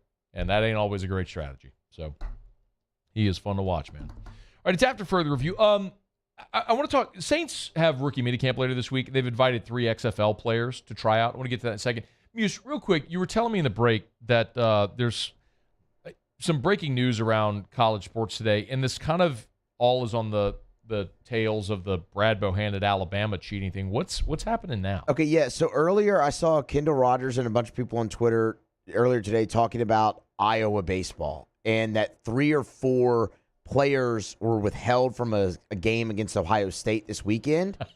I'm so sorry. What's that? Have you looked at Kendall's? Well, like the I mean, I'm on his Twitter right now. I don't. The what? The banner? Hater. He hates everybody. He hates all the teams. He changed that. Oh my God, he changed it. That's so good. So forever it was like the D1 baseball logo, but Kendall's banner on Twitter, it's like KR with the Gatorade Thunderbolt, and it says Haterade underneath. Because his whole thing is that I think even he has like it's in his bio, yeah. known exclusively as the hater of all teams. Everybody thinks that Kendall hates their team. And he leans into it, dude. And I love that he leans into I it. love the banner. I'm sorry. Go ahead. But anyway, so oh man, some players were withheld, student athletes from a game. 2 starters were among them, by the way, for Iowa baseball. And the Iowa Gaming Commission announced that they were, launching an investigation, and it came on the heels of Iowa saying the players were withheld due to a potential violation. Now, as of 18 minutes ago, Chris Williams, who covers Iowa State, has released a statement from Iowa Athletics quoting that approximately from Iowa State. So you have Iowa and Iowa State. At Iowa State, approximately 15 of their active student athletes from football, wrestling, and track and field are under investigation for potential NCAA rules violations dealing with gambling. Wow. For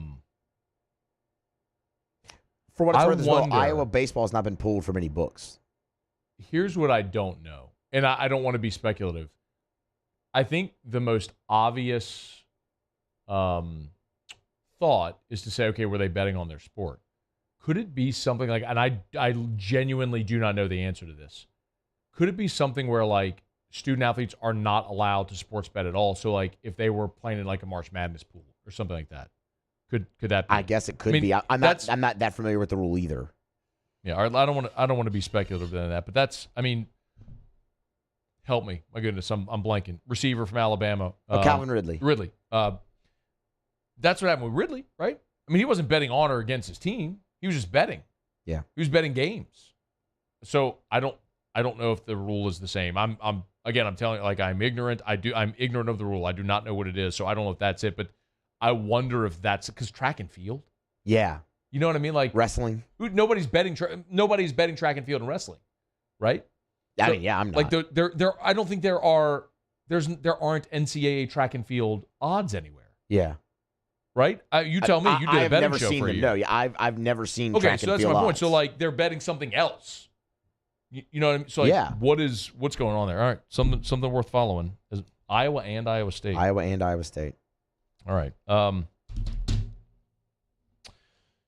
right, we'll get back to that. Oh God, I'm late. Jeez, dude, the show this does happen in afternoon drive. Stories like break and evolve and develop. Like, I wanted to talk about this XFL thing. Here in this segment. I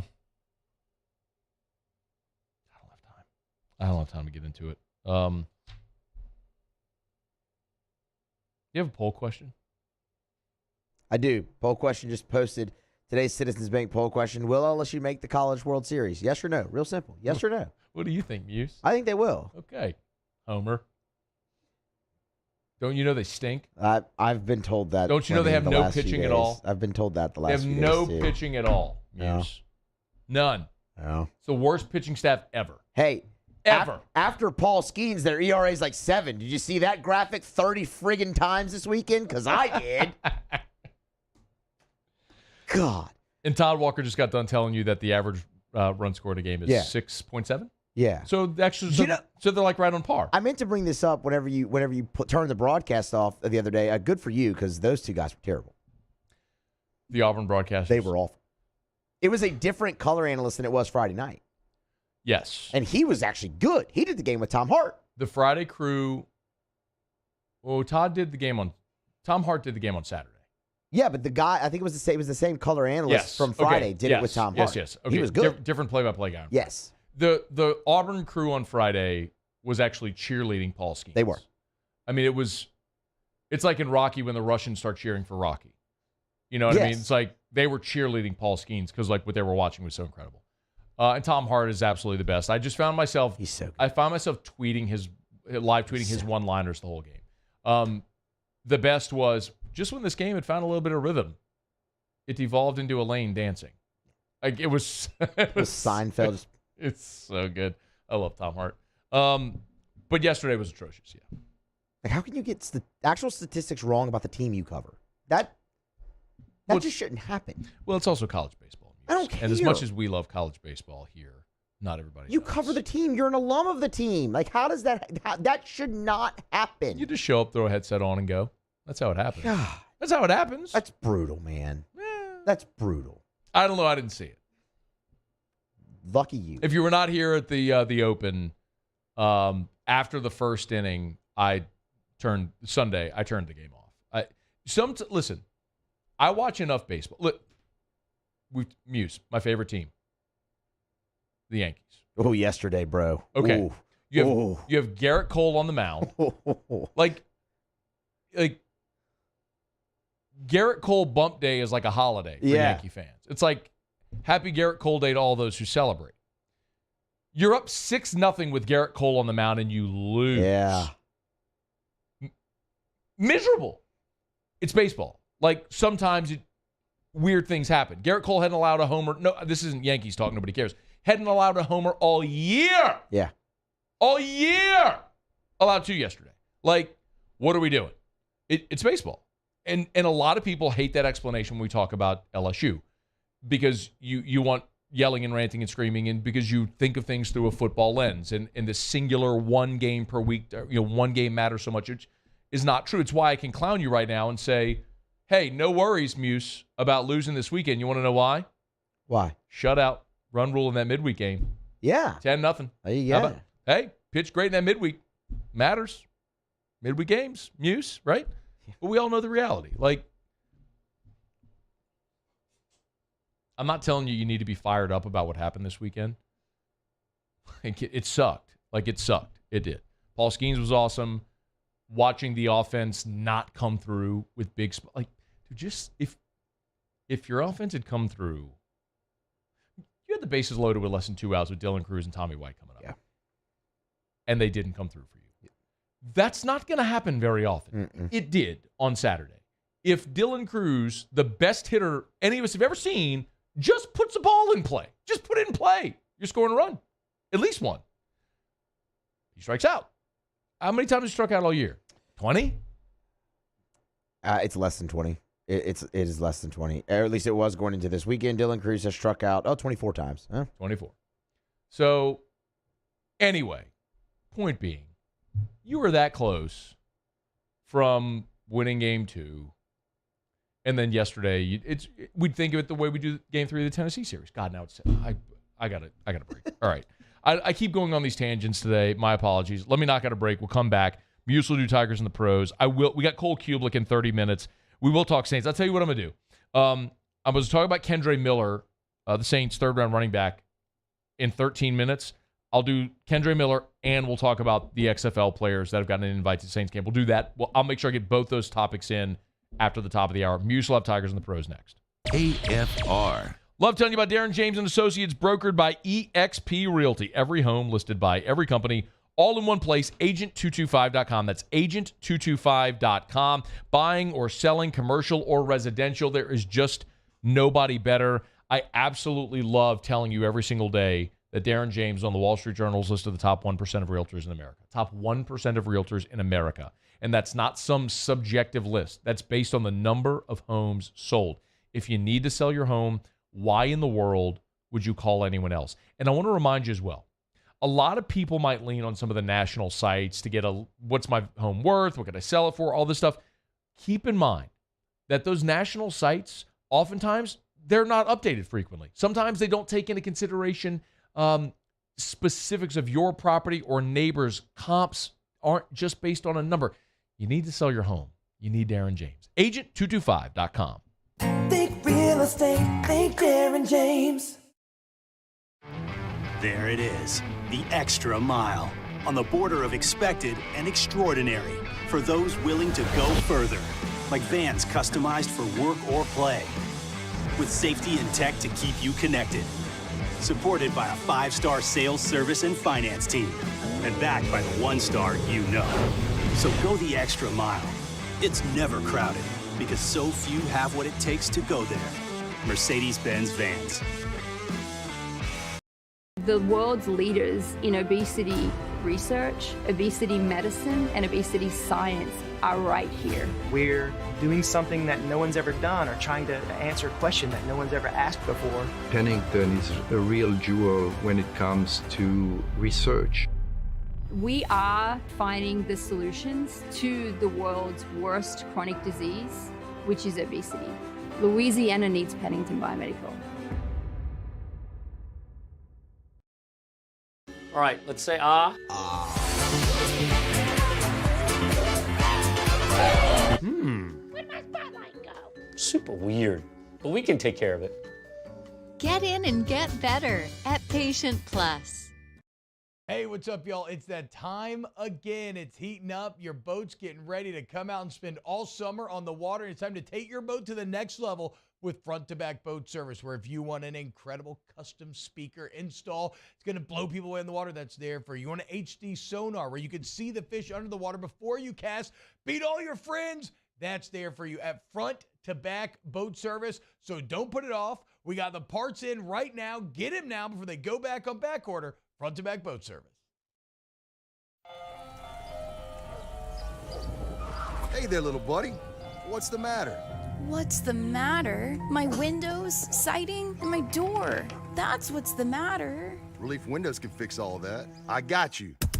Pop, pop. What's up? Oh my gosh, look! Curb appeal. That's a good-looking neighborhood. ReliefWindows.com. Gulf Coast Office Products is a nationally recognized Savin office equipment dealer based right here in Louisiana. Over 100 employees strong, Gulf Coast has the boots on the ground to support all vertical markets, from education, engineering, legal, and finance. With the latest in office technology, from desktop to production segment units, Gulf Coast and Savin have the perfect fit for you. Call 225-756-2644. That's 756-2644 for Gulf Coast Office Products. Bayou Chrysler Dodge Jeep Ram has $20,000 off new 22 Ram 1500 SCA trucks and incredible deals on all remaining 2022 inventory.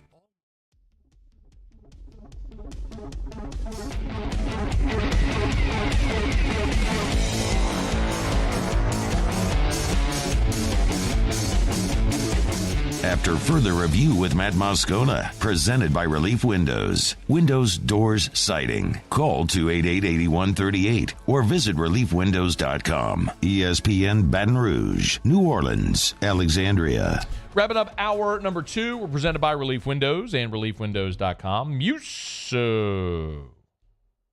Tigers in the pros. Tigers in the pros. They still bleed purple and gold. They're just really rich now. Presented by Lee Michaels Fine Jewelry. Lee Michaels Fine Jewelry, where Baton Rouge gets engaged.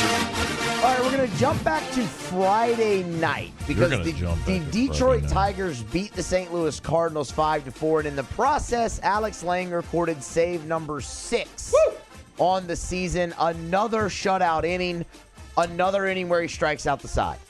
He gave up 1 hit, 3 Ks, 22 pitches, 15 strikes. So for you keeping track at home, he's now 6 out of 7 in save opportunities with an ERA of 1.15. All right.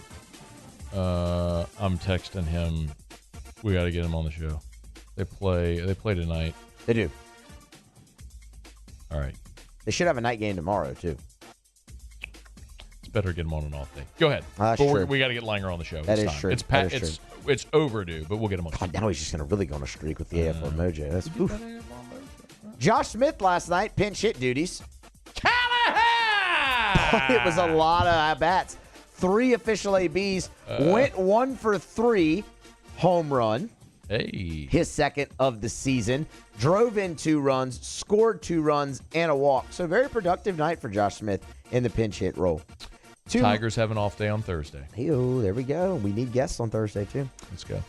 To minor league baseball, AAA action. The Toledo Mud Hens, Michael Papierski hit home run number 1 of the season. Yep. 1 for 4. 1 for 4 on the day. The RBI and the run scored. Mud Hens lost. Iowa Cubs, Jake Slaughter hit home run number 6 on the season. It was a 3-run shot. 1 for 4 with those 3 RBIs. Also drew a walk in the game. Slaughter hitting .304 to go along with the 6 home runs. Cam Sanders, 2 innings of action. Call 2 them hits. out, cowards! 2 hits, 2 runs, 5 punch-outs for Sanders. ERA below 3.5. Really good season again. What are you waiting for? Tari Eason is where we end. Named to the NBA All-Second Rookie Team. Rookie All-Second Team for Tari Eason. Averaged 9-6. 9-6. Are you sure? Huh? All-second rookie. The rookie all-second. Yeah, all-rookie well, second I said it team. wrong. The Rookie All-Second Team. All-rookie. Second team. Second team. That. Or second team all-rookie. Yeah, we're up against the clock here, Sconer. It just threw me off a bit. 9-6, Tari in his rookie year for the Houston Rockets. They stunk, but he was pretty good. That's Tigers in the pros. Presented by Lee Michaels Fine Jewelry, lmfj.com. Mother's Day is on Sunday. Gentlemen, thrill mom with a gift in the red box from Lee Michaels. It's Lee Michaels Fine Jewelry, 2 locations in Baton Rouge and online, lmfj.com. Talking Who-Dats next, AFR. AFR. Man, I love telling you about the Williamson Eye Center. It's not often that I can genuinely and sincerely say that someone or something changed my life. And Dr. Blake Williamson did that. LASIK changed my life.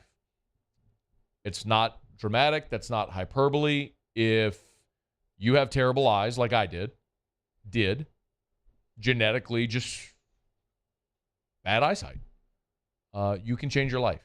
You can be done with contacts and glasses forever. You can wake up in the morning and just see. It's an incredible gift. You hear people say it all the time. Best money they ever spent, best decision they ever made. I'm living, breathing, walking proof of that.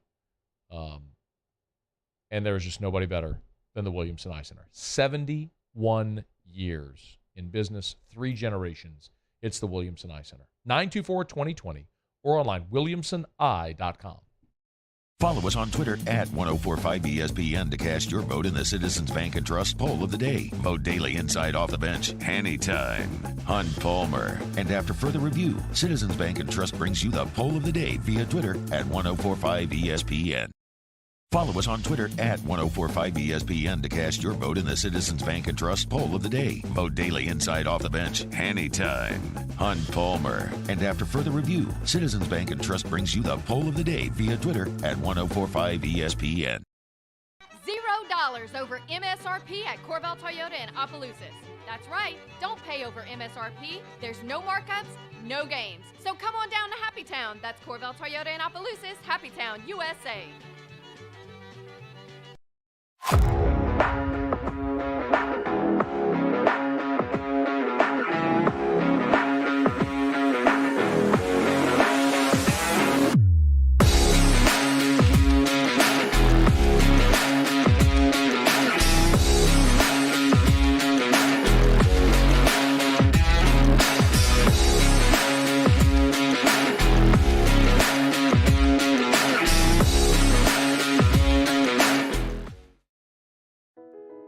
I've been doing business with Luba for 25 years. They're dependable, trustworthy. It's just the attention to detail with our clients. Our folks have years and years of experience. They're highly trained professionals. But many companies have that asset. What I'd like to think makes Luba a bit different is that we use those talents in a way that truly is dedicated to serving the needs of the folks who depend on us. There it is, the extra mile, on the border of expected and extraordinary for those willing to go further, like vans customized for work or play, with safety and tech to keep you connected, supported by a 5-star sales, service, and finance team, and backed by the 1-star you know. So go the extra mile. It's never crowded, because so few have what it takes to go there. Mercedes-Benz Vans.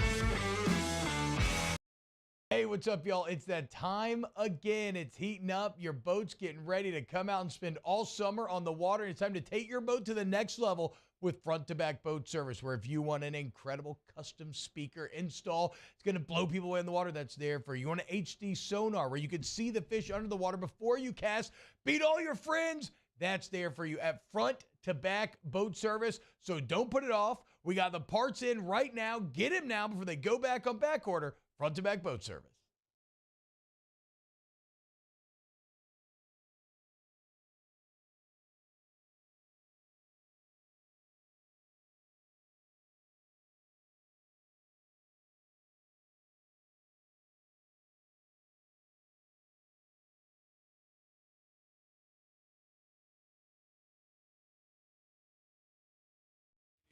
SportsCenter. Hello there. I'm Mark Robbins with some breaking news into ESPN Radio SportsCenter.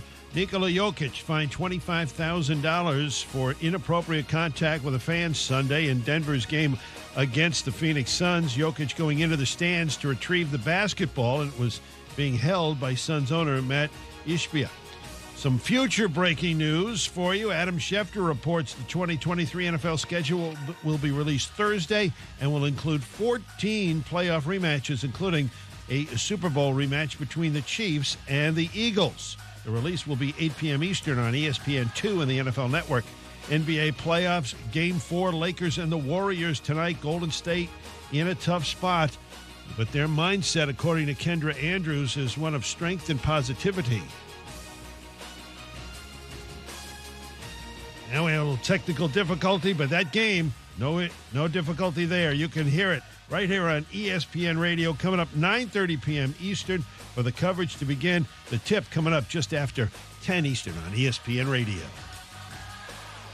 ESPN Radio is presented by Progressive Insurance. Make sure your family is well taken care of with life insurance. Protect your phones, laptops, and more with electronic device insurance, and cover your furry friends with pet health insurance. Matt Moscona. I'm very important. After further review. Say it one more time. After further review with Matt Moscona. And here we go. ESPN Baton Rouge, New Orleans, Alexandria.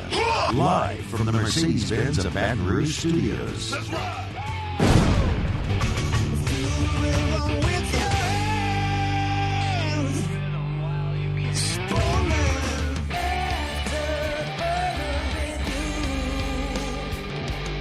Hour 3, off we go. Welcome aboard. Glad you're with us.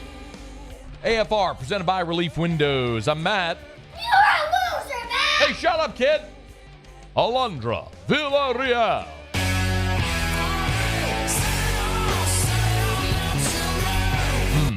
Music.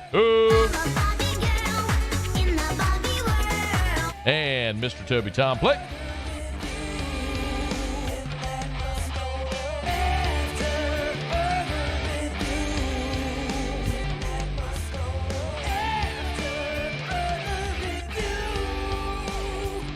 All right, we're here. Glad you are as well. 5 o'clock quitting time. Glad you are driving home with us. Cole Cubelic in 15 minutes. Jay Johnson met with the media earlier today. We'll hear more of what Coach Jay had to say after Tigers dropped their first weekend of the season. They prepare for a midweek game against Northwestern State at the Box Tuesday, and then they welcome in Mississippi State, who is awful. That's this weekend. Okay, it's after further review. I got a couple of Saints topics and some news tidbits I want to talk about here. XFL season has come to a close, and the Saints later this week are going to have their rookie minicamp. And as is customary during rookie minicamp, a lot of times they'll have tryouts. So they'll invite players who aren't on a team that are free agents, maybe didn't sign an undrafted free agent contract, or guys that are veteran free agents. They'll invite them to come for a tryout at rookie minicamp. Put them through the workout. Your coaches are out there. Sometimes if they're good enough, you offer them a contract. And if not, then no harm, no foul. They go about their way and find another team maybe to catch on with. So XFL season has come to an end, and the Saints have invited 3 players who just finished their XFL season to rookie camp for a tryout this weekend.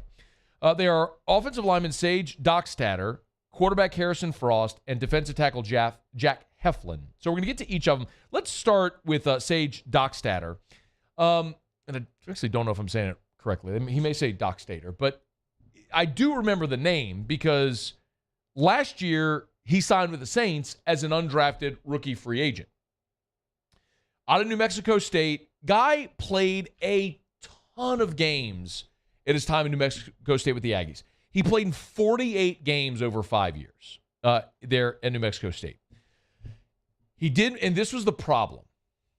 Like, injuries were a concern. So he missed time with an elbow injury when he was with the Saints. The Saints had him on the. They signed him as an undrafted rookie free agent, and then missed time with an elbow injury. Spent time on the practice squad. This past season, he started 5 games at left tackle for the Houston Roughnecks in the XFL, but missed half the season with another injury. So that's kind of been the issue. Remember, offensive line for the New Orleans Saints is an issue that they have to address and address toward the future. You really hope that Trevor Penning wins the starting left tackle job. You drafted him last year in the first round. You want Trevor Penning to win your starting left tackle job and to beat out James Hurst. Ryan Ramczyk is your starting right tackle. You know that. You took Nick Saldiveri in this year's draft out of Old Dominion. He's going to be an interior lineman you hope makes the team and can be a backup and potentially, maybe next year, take a job if Andrus Peat and or Cesar Ruiz isn't back. Saints did not pick up Ruiz's fifth-year option, and Andrus Peat agreed to a lesser contract this year. It's very likely his last year in New Orleans. So the Saints are going to be looking for offensive linemen, and there's a very obvious need at tackle. Your backup center is Cesar Ruiz. You have Calvin Throckmorton, who's played admirably as an interior backup. You need backup tackles. Now, maybe Trevor Penning is that, and if he beats out James Hurst, but you can never have too much depth and too much competition. So bringing Sage Dockstader back after playing the season in the XFL, it's certainly a good idea. Quarterback Harrison Frost is another player that they're bringing in. Harrison Frost spent this season with the Seattle Sea Dragons of the XFL. Here's the tricky part about Harrison Frost. So he played. He started his college career at Mercer and then transferred to West Georgia. And he was, second team all region. I guess that's what they play. And I don't know if it's Division II or whatever it is. And then he was the backup with the Seattle Sea Dragons. Threw for over 300 yards a game in college. 50 touchdown passes. So chucked the ball around. Really good player in college at a lower level. In the XFL, but he was with the Sea Dragons behind Ben DiNucci and then Steven Montez. So he didn't really play. Obviously, we talked about the Saints letting Jake Luton go last week, and the reason that was relevant is because when you go into camp, you're going to need camp arms, right? Like we talked about last year, you went into camp with, you knew Jameis was your starter, Andy Dalton was your backup, you drafted Ian Book, so he was your number 3, and remember, they went and signed Costello from Mississippi State, who blown up LSU back in 2020, as a camp arm. So that's why it was a little surprising letting Jake Luton go, because you just figured he'd have been the camp arm. Maybe that's a guy that's going to try to make a roster somewhere else. Bringing in Harrison Frost for a workout is very likely just having another quarterback there who can throw passes and run this offense here during this rookie minicamp. It's unlikely that he's going to make this team or have a camp invite, but we'll see. The other one that I think is really interesting to watch is so because he's a guy with NFL experience and is at a position of great need for New Orleans. And it's Jack Heflin. So Jack Heflin started his college career at Northern Illinois, then went to Iowa, and has actually played with the Green Bay Packers. And then spent this year in the XFL with the Houston Roughnecks, the same as Sage Dockstader. Again, I like the fact that this is a guy who has been in the NFL. This is a guy who just got playing experience and playing time in the XFL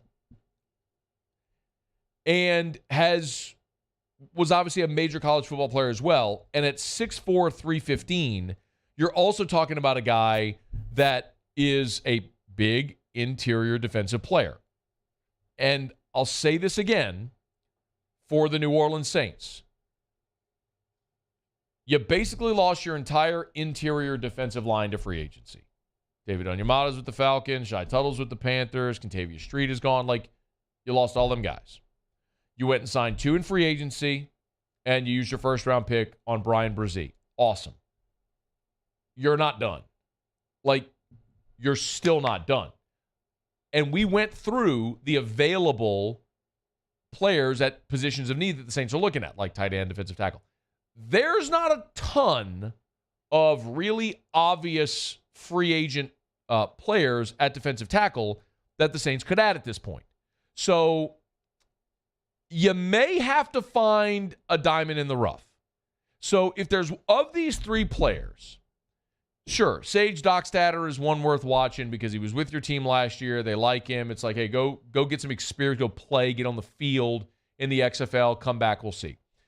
Harrison Frost is likely just an arm to have another guy out there to throw passes at practice. And Jack Heflin's a guy who's played in the NFL and was XFL named to the All XFL defensive team. So played very well during this XFL season, and that's a position of need where maybe that's a young guy who's getting better who could help you. So that's the one I would tell you that's worth keeping an eye on this week at Saints camp to see if they do sign him to a contract and ultimately bring him to training camp as you go through these offseason workouts and ultimately into camp this summer. So Saints will hit the field for rookie minicamp later this week. 3 new faces trying out from the XFL. And I'd also, as a random aside, 2 quick things. Number one, I do think it's going to be interesting to see if the XFL becomes a breeding ground for the NFL. Guys who were on the bubble of NFL rosters that go to the XFL, play, continue to develop, and then end up getting a foothold in the NFL.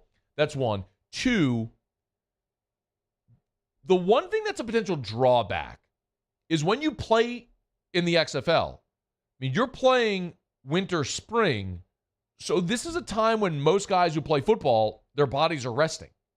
Instead, these guys are playing a 10-game season, and you're not going to have a long offseason because they go straight from the XFL into minicamp, then OTAs, then minicamp start, or full camp starts in July, and then you're into your preseason. So, these dudes are not going to have a break physically from the season, having just played a 10-game XFL season. So does that negatively affect some of the XFL guys? Something just worth filing away. We'll all learn. We're going to learn this together as it all continues to develop and transpire. Okay, it's after further review. Monday show is brought to you by Relief Windows. Windows door siding, Relief Windows, and ReliefWindows.com.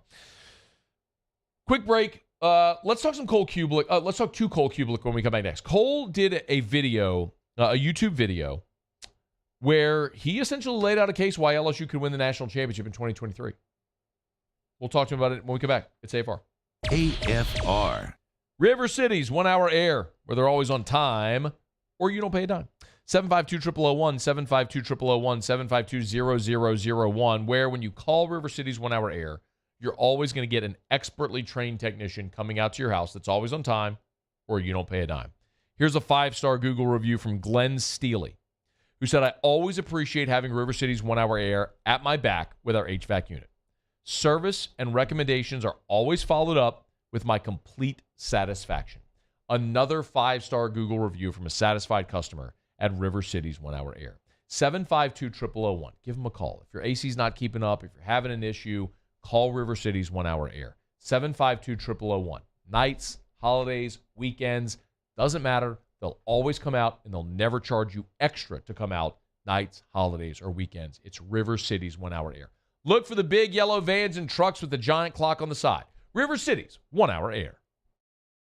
Gulf Coast Bank and Trust is giving our customers the power to bank anywhere, anytime during this challenging event. And we're right there with you. Our mobile banking app is a smart way to manage your money and time. Gulf Coast Bank and Trust, the bank that cares about you. There it is, the extra mile, on the border of expected and extraordinary, for those willing to go further, like vans customized for work or play, with safety and tech to keep you connected, supported by a 5-star sales, service, and finance team, and backed by the 1-star you know. So go the extra mile. It's never crowded, because so few have what it takes to go there. Mercedes-Benz Vans. Hello, Samantha, dear, I hope you're feeling fine. And it won't be long until I'm with you all the time. But until then, I spend my money up right down on my last dime. Come home in Baton Rouge.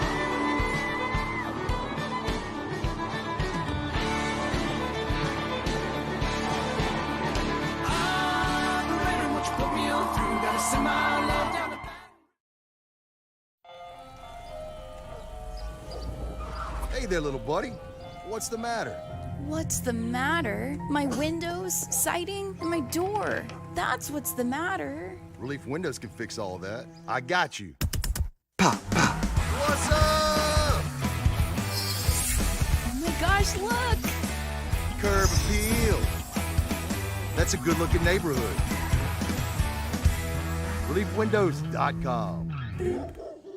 Gulf Coast Office Products is a nationally recognized Savin office equipment dealer based right here in Louisiana. Over 100 employees strong, Gulf Coast has the boots on the ground to support all vertical markets, from education, engineering, legal, and finance. With the latest in office technology, from desktop to production segment units, Gulf Coast and Savin have the perfect fit for you. Call 225-756-2644. That's 756-2644 for Gulf Coast Office Products. I've been doing business with Luba for 25 years. They're dependable, trustworthy. It's just the attention to detail with our clients. Our folks have years and years of experience. They're highly trained professionals, but many companies have that asset. What I'd like to think makes Luba a bit different is that we use those talents in a way that truly is dedicated to serving the needs of the folks who depend on us.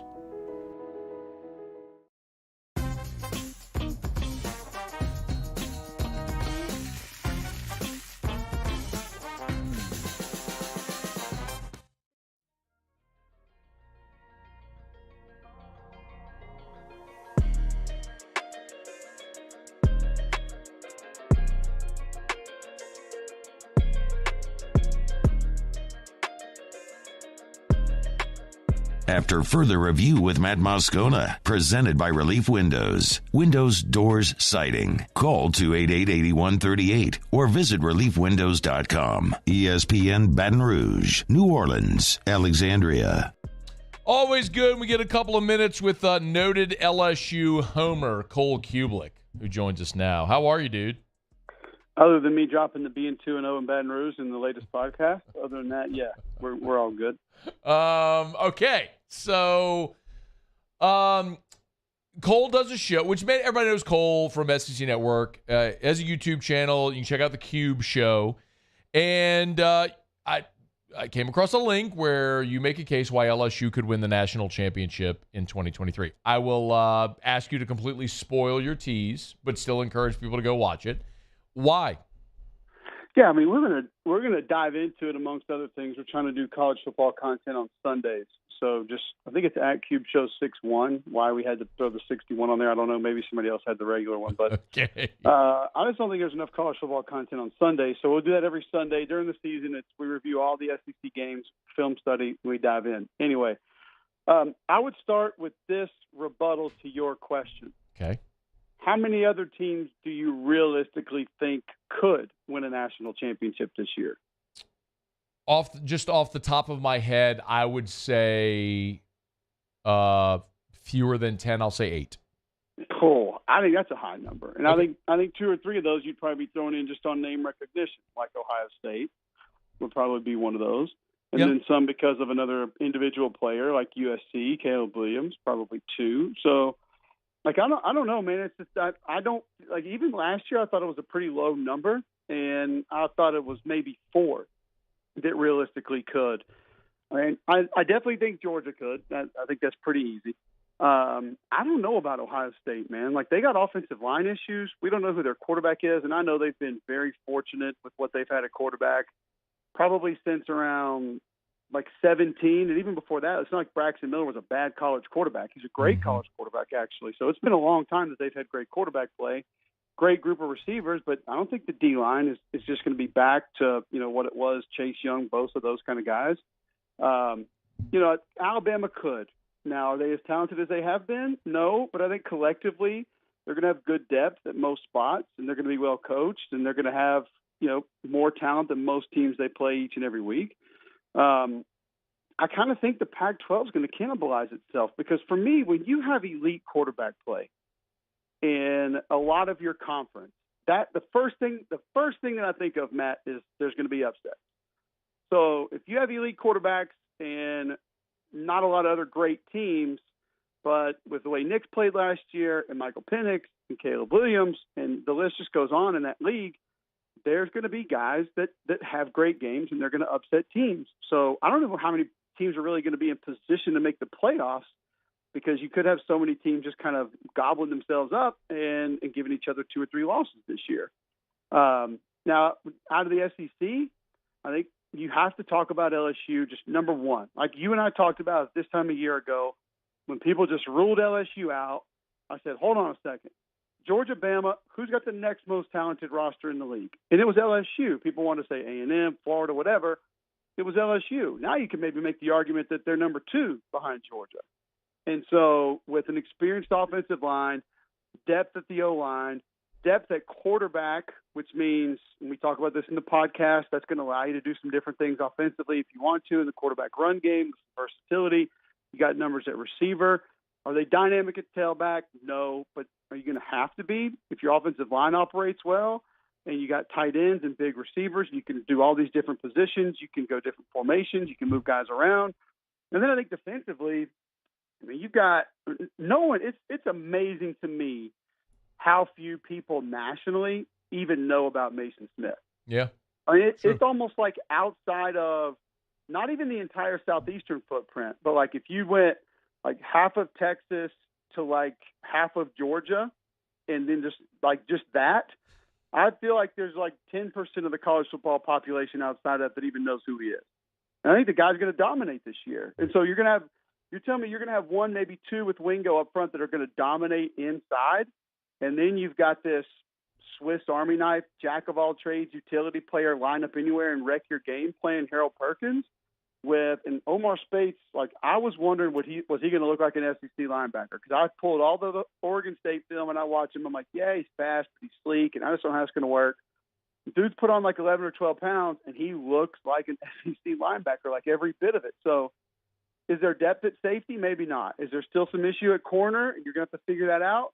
Yes, but you at least have numbers to be able to figure that out with. I just think they're in a great spot from a depth perspective. You have takeover guys on offense and defense, D-line, linebacker, receiver, quarterback. The schedule's tough, but when it's that tough, I think it can also be forgiving if there's a game or two that you drop, depending on what you do at the very end. So I think there's a lot of reasons that we can make a real case about why LSU could win a national championship this year. And by the way, they kept like 90% of that staff together. Yeah. I think, if that staff didn't prove to you how good they were last year, then just don't talk about college football staffs anymore, because you don't know what the hell you're talking about. Are you a believer in Jaden Daniels? I'm a believer in enough of Jaden Daniels as a college quarterback to be able to get that done with what he's got around him. And here's the other part of that. Like, I'll go back to the staff, and you and I have also talked about this throughout the course of last year. Everybody's like, oh, they're getting so much better. They're getting so much better. I'm like, not really. They're just figuring themselves out. And the coaches are figuring out what the kids are really good at. And the kids are figuring out that the coaches know what they're talking about. They're trusting one another, and it's just working more and more. They're getting healthy, and they're not having to patchwork certain position groups together. But I as far as what he's going to have to do inside that offense with the weapons that he's going to have, and that's one of a lot of people will tell you spring games can't take anything, meaningless, doesn't matter. I totally disagree with that. Now, if you're just going to say, let's see if the offense is better, or let's see how much the defense has improved. No, you're probably not going to have any takeaways. But if you look for minute details within a position group, or especially an individual player, things you were worried about last year, like, has he made progress here? The comfort level that I saw with Jaden Daniels in the spring game, and then from what I've heard about just the precision, the accuracy, the chemistry, and just how he's operated the offense through the spring, those were the things that I needed to see him make some strides with, and he's done that. So, yes, absolutely. To go win a national title, of course he can. Now, does he need to be Joe Burrow and throw 60 touchdowns? No, he doesn't, because he'll be able to run the ball, number one. He might have running backs to be able to hand the ball, number two, and they should have a pretty good defense to be able to go out and win some games, number three. He's on Twitter at Cole Cubelic, SEC Network, and Cube Show 61 on YouTube. Make sure you go subscribe up there on YouTube. Oh, we're just inching up in the subscribers, too. We're just like just a little baby podcast trying to get up there where you are. We're all climbing, bro. Anyway, Hey, so real quick, because I do want to ask a couple of other big picture SEC questions in a second, but one more on LSU. If there is something that prevents LSU from winning the West, and I'm not talking about because Bama's really good. I mean, internally with LSU, what's the Achilles heel? What's the thing that maybe needs to be answered? I can't believe I'm going to say this. Okay. Honest to God. I mean, I can't believe these words are going to come out of my mouth, and not just one part of it, both parts of it. Running back and corner. Okay. The two things Weird. we never thought we would say about LSU football. I know. It's almost like the walk-ons that could play that position just fell out of the stand, like over there in the corner of the end zone. You just went and grabbed the dude, and you're like, oh, second-round pick. Oh, that guy, he's never going to make it. Oh, first-round pick 2 years later. But part of that also is like 2 weeks ago, I talked about the Georgia defensive line, how in the spring game, I wanted to see some explosion. I wanted to see them attack in the middle. And I didn't see any of it. They had almost no wins, and all the Georgia media got all mad and this guy thinks we're terrible. Well, no, I'm judging you by Georgia standards. Right. And Georgia's standard is pretty damn good. And you know what the LSU standard is at corner and running back? Excellent, best in the league most years. So, and again, like I said before, might not matter. If you got guys that can get to the quarterback, you don't have to have great corners. If you can run the ball with your quarterback and you have multiple receiver sets that you can utilize and a tight end you can throw to, and he's pretty accurate getting the ball out, you don't have to be dominant in the run game. But if those two things that look like they could potentially hold them back, and there's a game that you had to lean on a running back to carry the load, or your corners are going to have to be in man covers for whatever reason, that right now will be the two things that I'm probably most concerned about heading into the season. I want to ask you about Alabama, because that's been a big question here coming out of spring. Well, let's be honest, Cole. It's been a question everywhere with the Tyler Buckner thing and all the quarterbacks stinking in the spring game. Are they is this it? I mean, every great dynasty falls. It does. Everyone falls. Pete Carroll's USC thing was great for a decade, and then they weren't.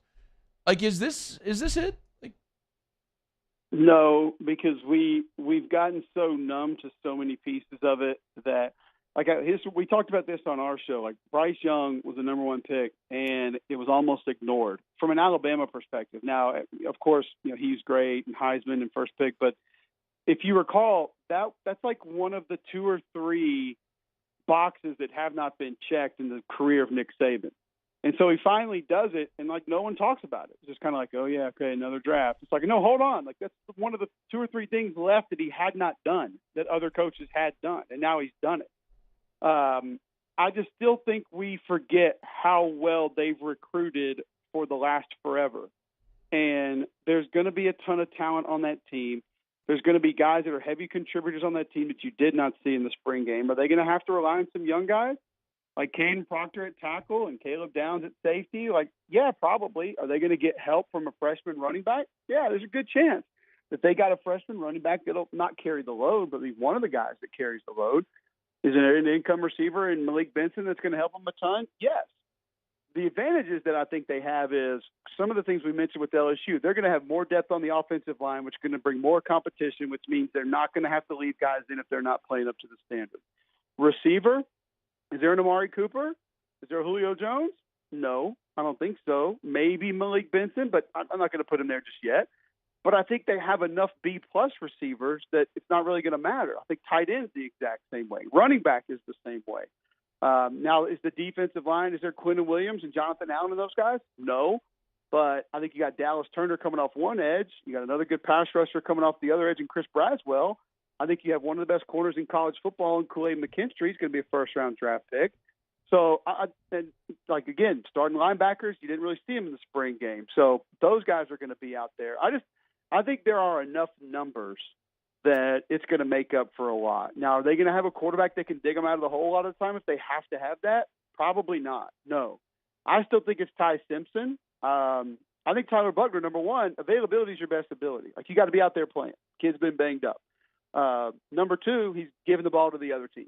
Just reality. Just very real what it is. Can't do those two things and play for Nick Saban. Not going to happen. So until he goes and shows me consistently he can do that, I'll take Ty Simpson, the one with the upside. Okay. And here's the other part. Everybody pees their pants about, Buckner and Tommy Rees, they know each other, and the continuity, this and that.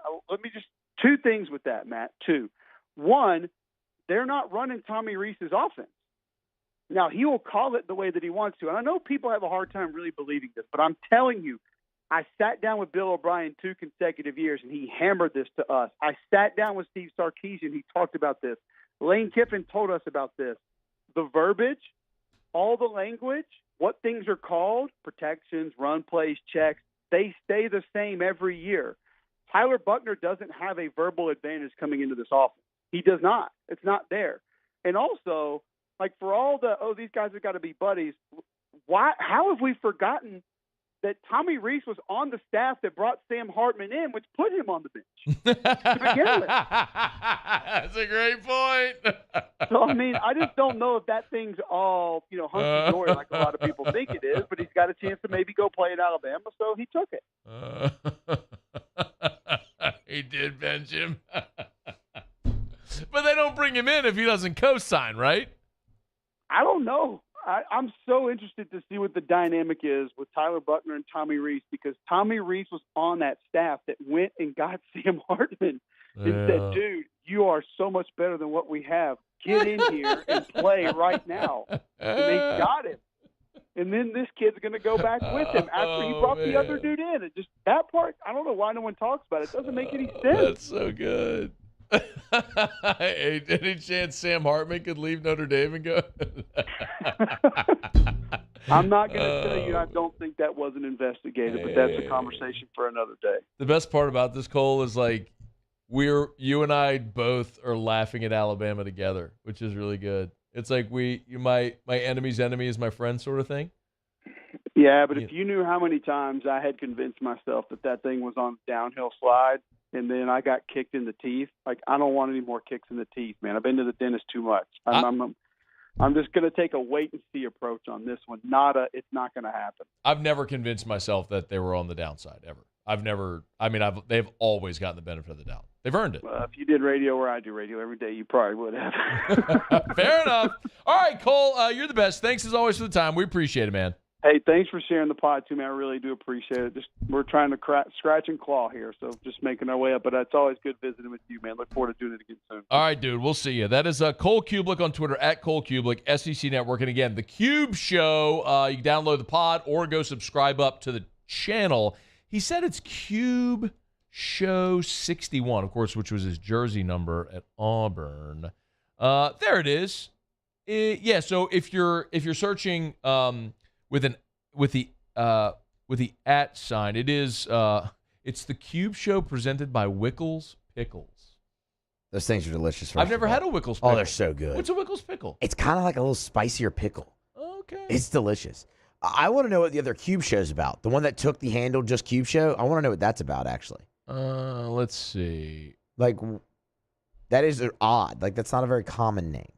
Alondra, you could pull this up to show our audience. But if you're watching on YouTube, not that I would really want you to redirect off of this show on YouTube, so please stay here. But when this show ends, there it is. At Cube Show 61. I'm going to go ahead and hit the subscribe. There you go. I'm subbed now. He's got 2,000. He's got 2,000 subscribers. It's really good for climbing. Just starting out. For just starting. He's got 53 videos. Look at that. The LSU spring preview. That probably should be spring review. Is what you know what? I'll give him some advice. Yeah. He'll properly title. Searchable terms as well. Look who pays attention at our Tuesday meetings. Look who pays When attention. I'm not still recording a podcast during the meeting. Well, by the way, Tuesday meetings are mandatory, Muse. I was there last week. I understand, and you'll be there tomorrow. Yeah. I don't care about your podcast. I do care about your podcast, but 10:45? 10:45. 10:45. You know what time it is. 10:45. I'm going to go watch one of these just to hear Cole's live read for Wickles Pickles. Wickles Pickles. And because obviously he's great at talking football, but mainly the Wickles Pickles. Mostly the Wickles Pickles. Mostly. Maybe we can see if we can get some Wickles Pickles. Dude, they're delicious. Their relish, very good too. Where are they based out of? I have no idea. This has gotten colder. So Bud Light is now the official beer of AFR. And I have a box of the aluminum bottles upstairs. And so I grabbed one, cracked it open in the opening segment. It went and fizzed everywhere. But Muse, this sort of validates your point about it being cold in here. Yeah, I was about to say that this room's a refrigerator. That's why it's gotten cold. But it's so odd. Like, I'm not cold. Alondra, are you cold in here at all? I'm very cold. Are you really? Okay. Like every day I come in here and I'm like, so bizarre. Like, I'm a guy that gets cold. It is not cold right here. Bizarre. But this is cold. This is cold. I'm not surprised by that. It was not cold earlier. It's cold now. because it's freezing in here. I don't need I don't need a repeat of the. It's definitely colder now than the first sip I took at the start of the show. Told you, this room's a refrigerator. Delicious. Okay. Let me remind you about the Aesthetic Medicine and Anti-Aging Clinics of Louisiana. I had somebody message me over the weekend, sent me a text on the text line and said, hey, what's the name of the place that does Botox and all that stuff? Aesthetic Medicine and Anti-Aging Clinics of Louisiana. Yes, they do Botox. They do lip filler. They do hormone replacement therapy. They do non-surgical body contouring. The Evolve X is the latest non-surgical body contouring and body sculpting. Check it out. TheAntiAgingClinics.com. They won the award at the National Aesthetic Show for the nation's best aesthetic medicine practice. Like at the National Aesthetic Show in Vegas. Incredible. They're right here in Baton Rouge and in Lafayette. Bluebonnet in Baton Rouge. Ambassador DeCaffrey in Lafayette. Botox, laser hair removal, laser tattoo removal, fillers, HRT, body sculpting. They do it all. Learn more. TheAntiAgingClinics.com. TheAntiAgingClinics.com. Okay, quick break. We'll come back. Jay Johnson met with the media earlier today. Tigers, fresh off their first weekend loss of the year. We'll let you hear what Coach Jay had to say a little bit about some of the changes that might be coming for the Tigers. You better believe there's going to be a few. A midweek game against Northwestern State on Tuesday, and then they welcome in Mississippi State, who is just atrocious. Suffice to say, you need a get-right opportunity. Mississippi State shows up at the right moment for this LSU team because they bad. I mean they bad. Muse, they bad. Specifically on the mound, they are bad. Staff ERA of 10. It's in SEC play somewhere around there. Yes, they bad. I mean, bro, they bad. Bro, like all the people who want me to yell about how bad this team is, blah blah blah blah. What's Scott? I was talking to a guy in the hall earlier. He's like, man, I sent my brother your thing last week, and he's like, okay, kind of reality check. That's good. My rant last week. And then Tigers lose the series. What's Moscona going to say today? Like, everybody just wants to be pissed off about this team. Yeah. If they lose a series to Mississippi State this coming weekend, I will have a very different tune. I'll tell you that. There is no excuse. It's baseball stuff happens. I get it. There's no excuse to lose a home series to Mississippi State. Okay, quick break. AFR. AFR. Monday. The calendar says so. And every Monday at Pluckers is all-you-can-eat wings. My goodness. What in the world could you possibly want more than all-you-can-eat wings? Go to Pluckers, pay one low price, eat as many wings as you want all night long. Like Lionel Richie said, all night long. I'm not going to sing it. You got the Yankees today against the A's. 6:05 first pitch. We need a bounce back. They're back in the Bronx. Muse and I, we're going to be donning our pinstripes and cheering really loudly. Got two NBA games tonight. You got, how about the Knicks and the Heat? Game 4. That series is getting real. Excited about it. Lakers and the Dubs tonight as well. Lakers with a 2-1 series lead. That thing is at Crypto.com Arena. You want to watch all of it and gorge award-winning jumbo chicken wings, go by Pluckers. Pluckers, you like our wings. We'll give you the bid. I've been doing business with Luba for 25 years. They're dependable, trustworthy. It's just the attention to detail with our clients. Our folks have years and years of experience. They're highly trained professionals, but many companies have that asset. What I'd like to think makes Luba a bit different is that we use those talents in a way that truly is dedicated to serving the needs of the folks who depend on us. Bayou Ford has $15,000 off, plus 0.9% APR for 60 months on all new 22 Ford F-150 SCA trucks, and incredible deals on all remaining 2022 inventory, all with Bayou's 1 million mile warranty. The crew at Bayou Ford is going to do right by you. Turn my music high, high, high, high, yeah. You don't know what you're doing. Sure I do. I'm from the streets where the hood can swallow on me. Bullets will follow on me. There's so much that you can run the slalom. The cops comb this top to bottom. They say that we are prone to violence, but it's home sweet home. With personalities clashing, chrome meets chrome. Prices up and down like this Wall Street. There it is, the extra mile, on the border of expected and extraordinary, for those willing to go further. Like vans customized for work or play, with safety and tech to keep you connected. Supported by a 5-star sales, service, and finance team, and backed by the 1-star you know. So go the extra mile. It's never crowded, because so few have what it takes to go there. Mercedes-Benz Vans. Hey, what's up, y'all? It's that time again. It's heating up. Your boat's getting ready to come out and spend all summer on the water. It's time to take your boat to the next level with front-to-back boat service, where if you want an incredible custom speaker install, it's going to blow people away in the water, that's there for you. You want an HD sonar where you can see the fish under the water before you cast, beat all your friends, that's there for you at front-to-back boat service. So don't put it off. We got the parts in right now. Get them now before they go back on back order. Front-to-back boat service. Hey there, little buddy. What's the matter? What's the matter? My windows, siding, and my door. That's what's the matter. Relief Windows can fix all of that. I got you. Pop, pop. What's up? Oh my gosh, look!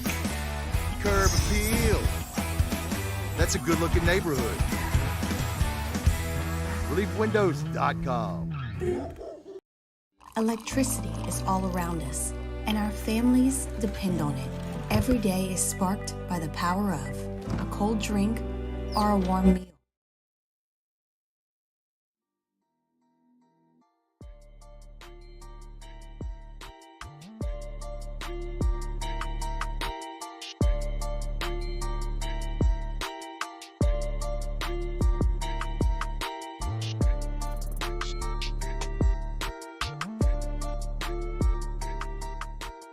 After further review with Matt Moscona, presented by Relief Windows. Windows, doors, siding. Call 288-8138 or visit reliefwindows.com. ESPN Baton Rouge, New Orleans, Alexandria. I don't know what to tell them, to try harder. No, that's not the issue with this team. I mean, what we'll do is we'll make some adjustments that we need to, whether it be mental or physical, kind of as Michael was saying, and then get back on it. And that's all that they've done, and excited about that. You know, woke up incredibly energized this morning to get into this week.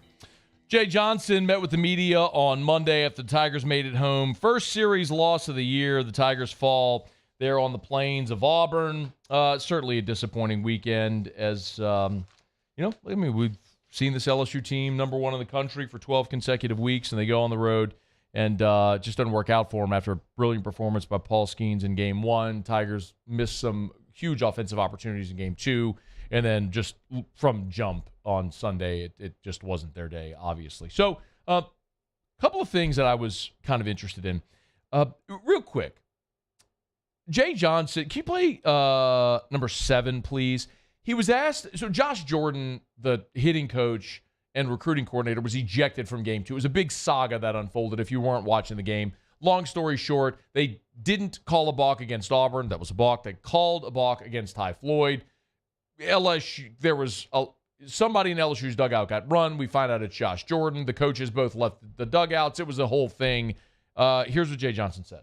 I don't really know, honestly. Like, Josh Jordan is like the best guy and the best character guy in the world, to the point where I don't even know if they knew who they were ejecting, and then it became a thing. Like, I mean, I read the report, but I still don't know why he got ejected. So when all that was happening, and this was a pretty pivotal point in the game of Game 2, Ty Floyd was rolling through the first 3 innings. He had 7 strikeouts in the first 3 innings. Get to the 4th, allows a couple of guys to get on. They call the balk. There's a wild pitch. Actually, it was later, but there was a balk. So you get 2nd and 3rd. Floyd comes back, gets a strikeout. The next hitter, he gets down 2 strikes. Like, he's about to, get this thing back on track. And then Butch Thompson came out of the dugout, and this was like a 5-minute-long saga that unfolded, and Floyd never got it back. He walked a guy, wild pitch, run scored. Before you know it, he's out of the game, and Gavin Guidry's coming in to try to extinguish the fire. Here, Jay Johnson was asked if that whole saga in the 4th inning broke Floyd's rhythm and concentration. He and I had a conversation yesterday morning about it, and he's like, it definitely affected me, and I can't let it affect me. And it's just like, that's all I need to know. Like, he's going to come out and he's going to pitch great this week. And that was very impressive up until that point. And, I mean, literally to the point where, there was a thought, as bad as it was getting off the rails, and he walked like 3 or 4 guys of leaving him in the game because of the execution to that point. And so I think he's really grown. Again, the starting pitcher's job is to give his team a chance to win. Would you like to have him in the 5th inning there or the 6th inning? Absolutely. But at that point, he leaves the game. We're losing 3-2. So he technically did his job. And would we like more? Yes. Would he like more? Yes. Has he done more? Yes. And I think he will. 3-2. And as we referenced, LSU left 13 men on base on Saturday. The pitching certainly wasn't fantastic. The first 3 innings were, but after that, a lot went wrong for the Tigers. But they had their opportunities offensively as well. Jay Johnson was asked, so I still believe Ty Floyd is going to be just fine. Like the way he has come along in the last month has been awesome because you need an established number 2, and he has looked like he at times has been ready to be that guy. The 3rd starter continues to be perplexing. Christian Little looked really good against Kentucky for 3 innings, and then the walk started in the 4th. He gave you 5 1/3 against Ole Miss. The last 2 outings have just been terrible. He can't stop walking guys, and he didn't record an out. I don't know how you run him back out there as your Game 3 starter this weekend. Jay Johnson was asked if Thatcher Hurd could move back to Sunday. I like him pitching the way he's been pitching the last few times, and, that was an excellent performance on Friday night. And, so I don't have the answer to that yet without – looking at Mississippi State yet, we have a game tomorrow, so we'll evaluate that. But he'll be on the mound. He'll be one of the key guys, and I think with the way he's pitching, that's going to be good for us. That's consecutive weeks now where Thatcher Hurd has saved a game. Game 2 last week, and then this game Friday with Paul Skeens. I think sometimes Jay's never going to disclose anything that might be a competitive disadvantage. He's kind of telling you. Gavin Guidry is probably the guy that would move into that starter role, that day 3 starter role. Guidry started Tuesday in the midweek, last week at Southeastern. He's the guy that extended on Sunday when, unfortunately, Little and Herring couldn't get you an out. I don't know this. I really don't. That seems like the role Guidry was playing was your closer. It's pretty clear right now, Jay's telling you, he likes Hurd there at the end of the game. Guidry may be the guy that ends up taking the ball in day 3. We'll see how it goes this weekend. All right, it's after further review. Final break of the show. Otter is out today. Hanny is going to be doing the show, but Otter did send me his Otter locks, so we'll give them to you next on AFR. AFR. Take 60 seconds to remind you about ProCharge EV, ProChargeEV.com, electric vehicle chargers for your home or office. If you own a business, I'll put it to you this way. If you own a grocery store and you don't drink beer, you're still going to sell beer at your grocery store because it doesn't make business sense not to have something people would buy. It doesn't really matter if you drive an EV, like EVs, care about EVs, don't matter. The reality is, statistically, the numbers of people buying EVs are skyrocketing. The manufacturers producing EVs skyrocketing. You can't avoid it. So people who drive EVs need a place to charge them. Why not at your place of business? You want to bring in customers? and make money passively. People tap to pay to charge their vehicle. You get paid on that as a business owner. Why wouldn't you install an EV charger? ProCharge EV can help. ProChargeEV.com. ProChargeEV.com. Bayou Chrysler Dodge Jeep Ram has $20,000 off new 22 Ram 1500 SCA trucks and incredible deals on all remaining 2022 inventory, all with Bayou's 1 million mile warranty. The crew at Bayou Automotive is going to do right by you.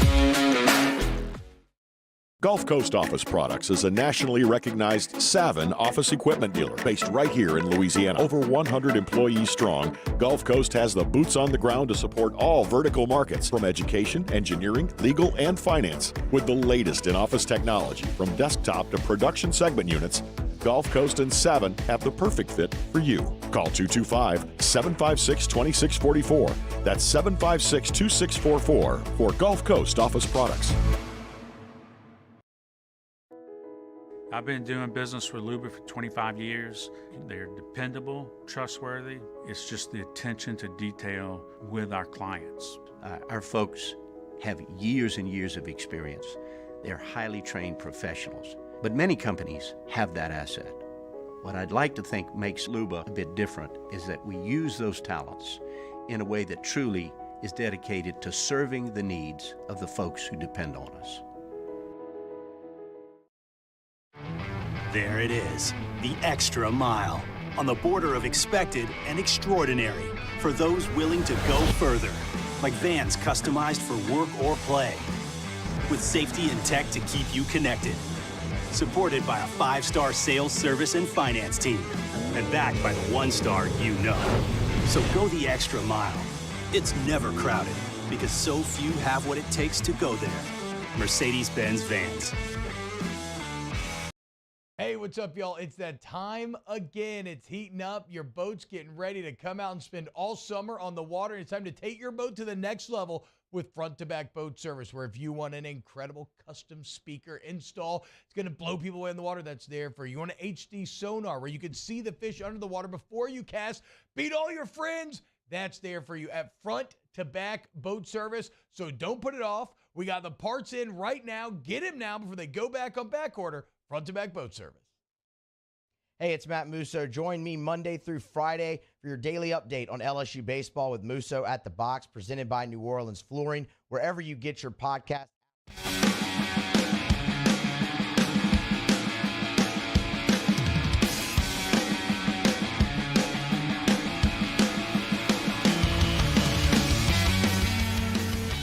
After further review with Matt Moscona, presented by Relief Windows. Windows, doors, siding. Call 288-8138 or visit reliefwindows.com. ESPN Baton Rouge, New Orleans, Alexandria. Down the stretch, we come final segment here on a Monday edition of AFR, presented by Relief Windows. Windows, door, siding, Relief Windows, and reliefwindows.com, as we tell you every day. Energy efficient replacement windows, beautiful entry doors, hardy plank and vinyl siding. They do it all better than anyone at Relief Windows. Usually the Otter is here, but the Otter, as I understand, had a little hand surgery, carpal tunnel.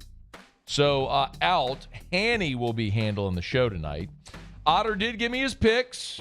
What are we thinking here, Muse? We want to roll with the Otter? How'd he finish last week? Do we know? There was a lot of red, man. Oh, boy, was there a lot of red. And then the final day, remember I asked him on Thursday, I was like, do we fade the Otter? What and do we he wasn't even giving picks. What? Like, he didn't even really give a pick on Thursday either. He was like, you go with your gut. Oh, remember? And I bet. You bet the wrong game again. Yeah, you do that often. It's a new week. By the way. I say we roll with him. It hit. My White Sox bet that I bet the wrong day hit. Of course it did. I just scrolled, picked one, and it hit. Look, it's a new week. I say we roll with him. Oh, you know what? The game he gave us on May 4th was the Lakers plus the 6.5. when they got blown out by Golden State, 127-100. All right, do with it what you will.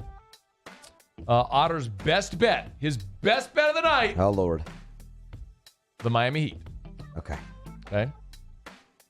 Spread or money line? I think these are all spread. Okay. Well,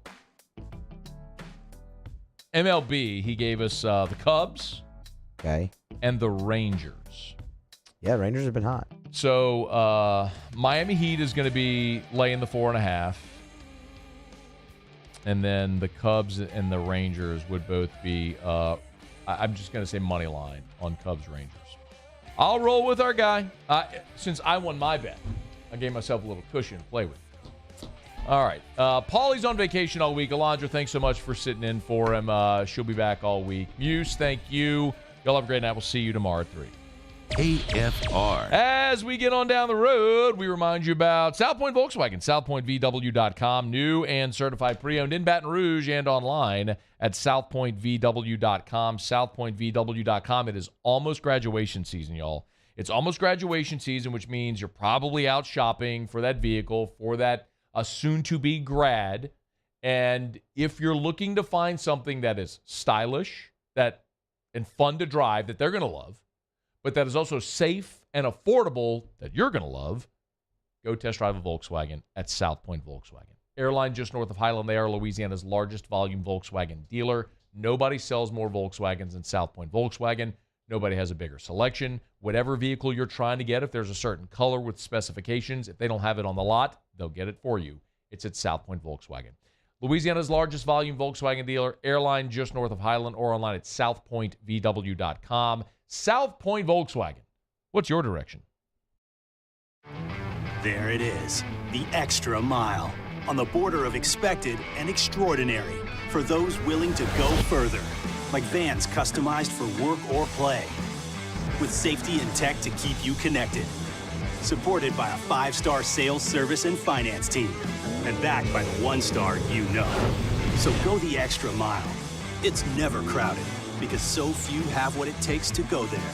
Mercedes-Benz Vans. I've been doing business with Luba for 25 years. They're dependable, trustworthy. It's just the attention to detail with our clients. Our folks have years and years of experience. They're highly trained professionals, but many companies have that asset. What I'd like to think makes Luba a bit different is that we use those talents in a way that truly is dedicated to serving the needs of the folks who depend on us. Hello, Samantha, dear.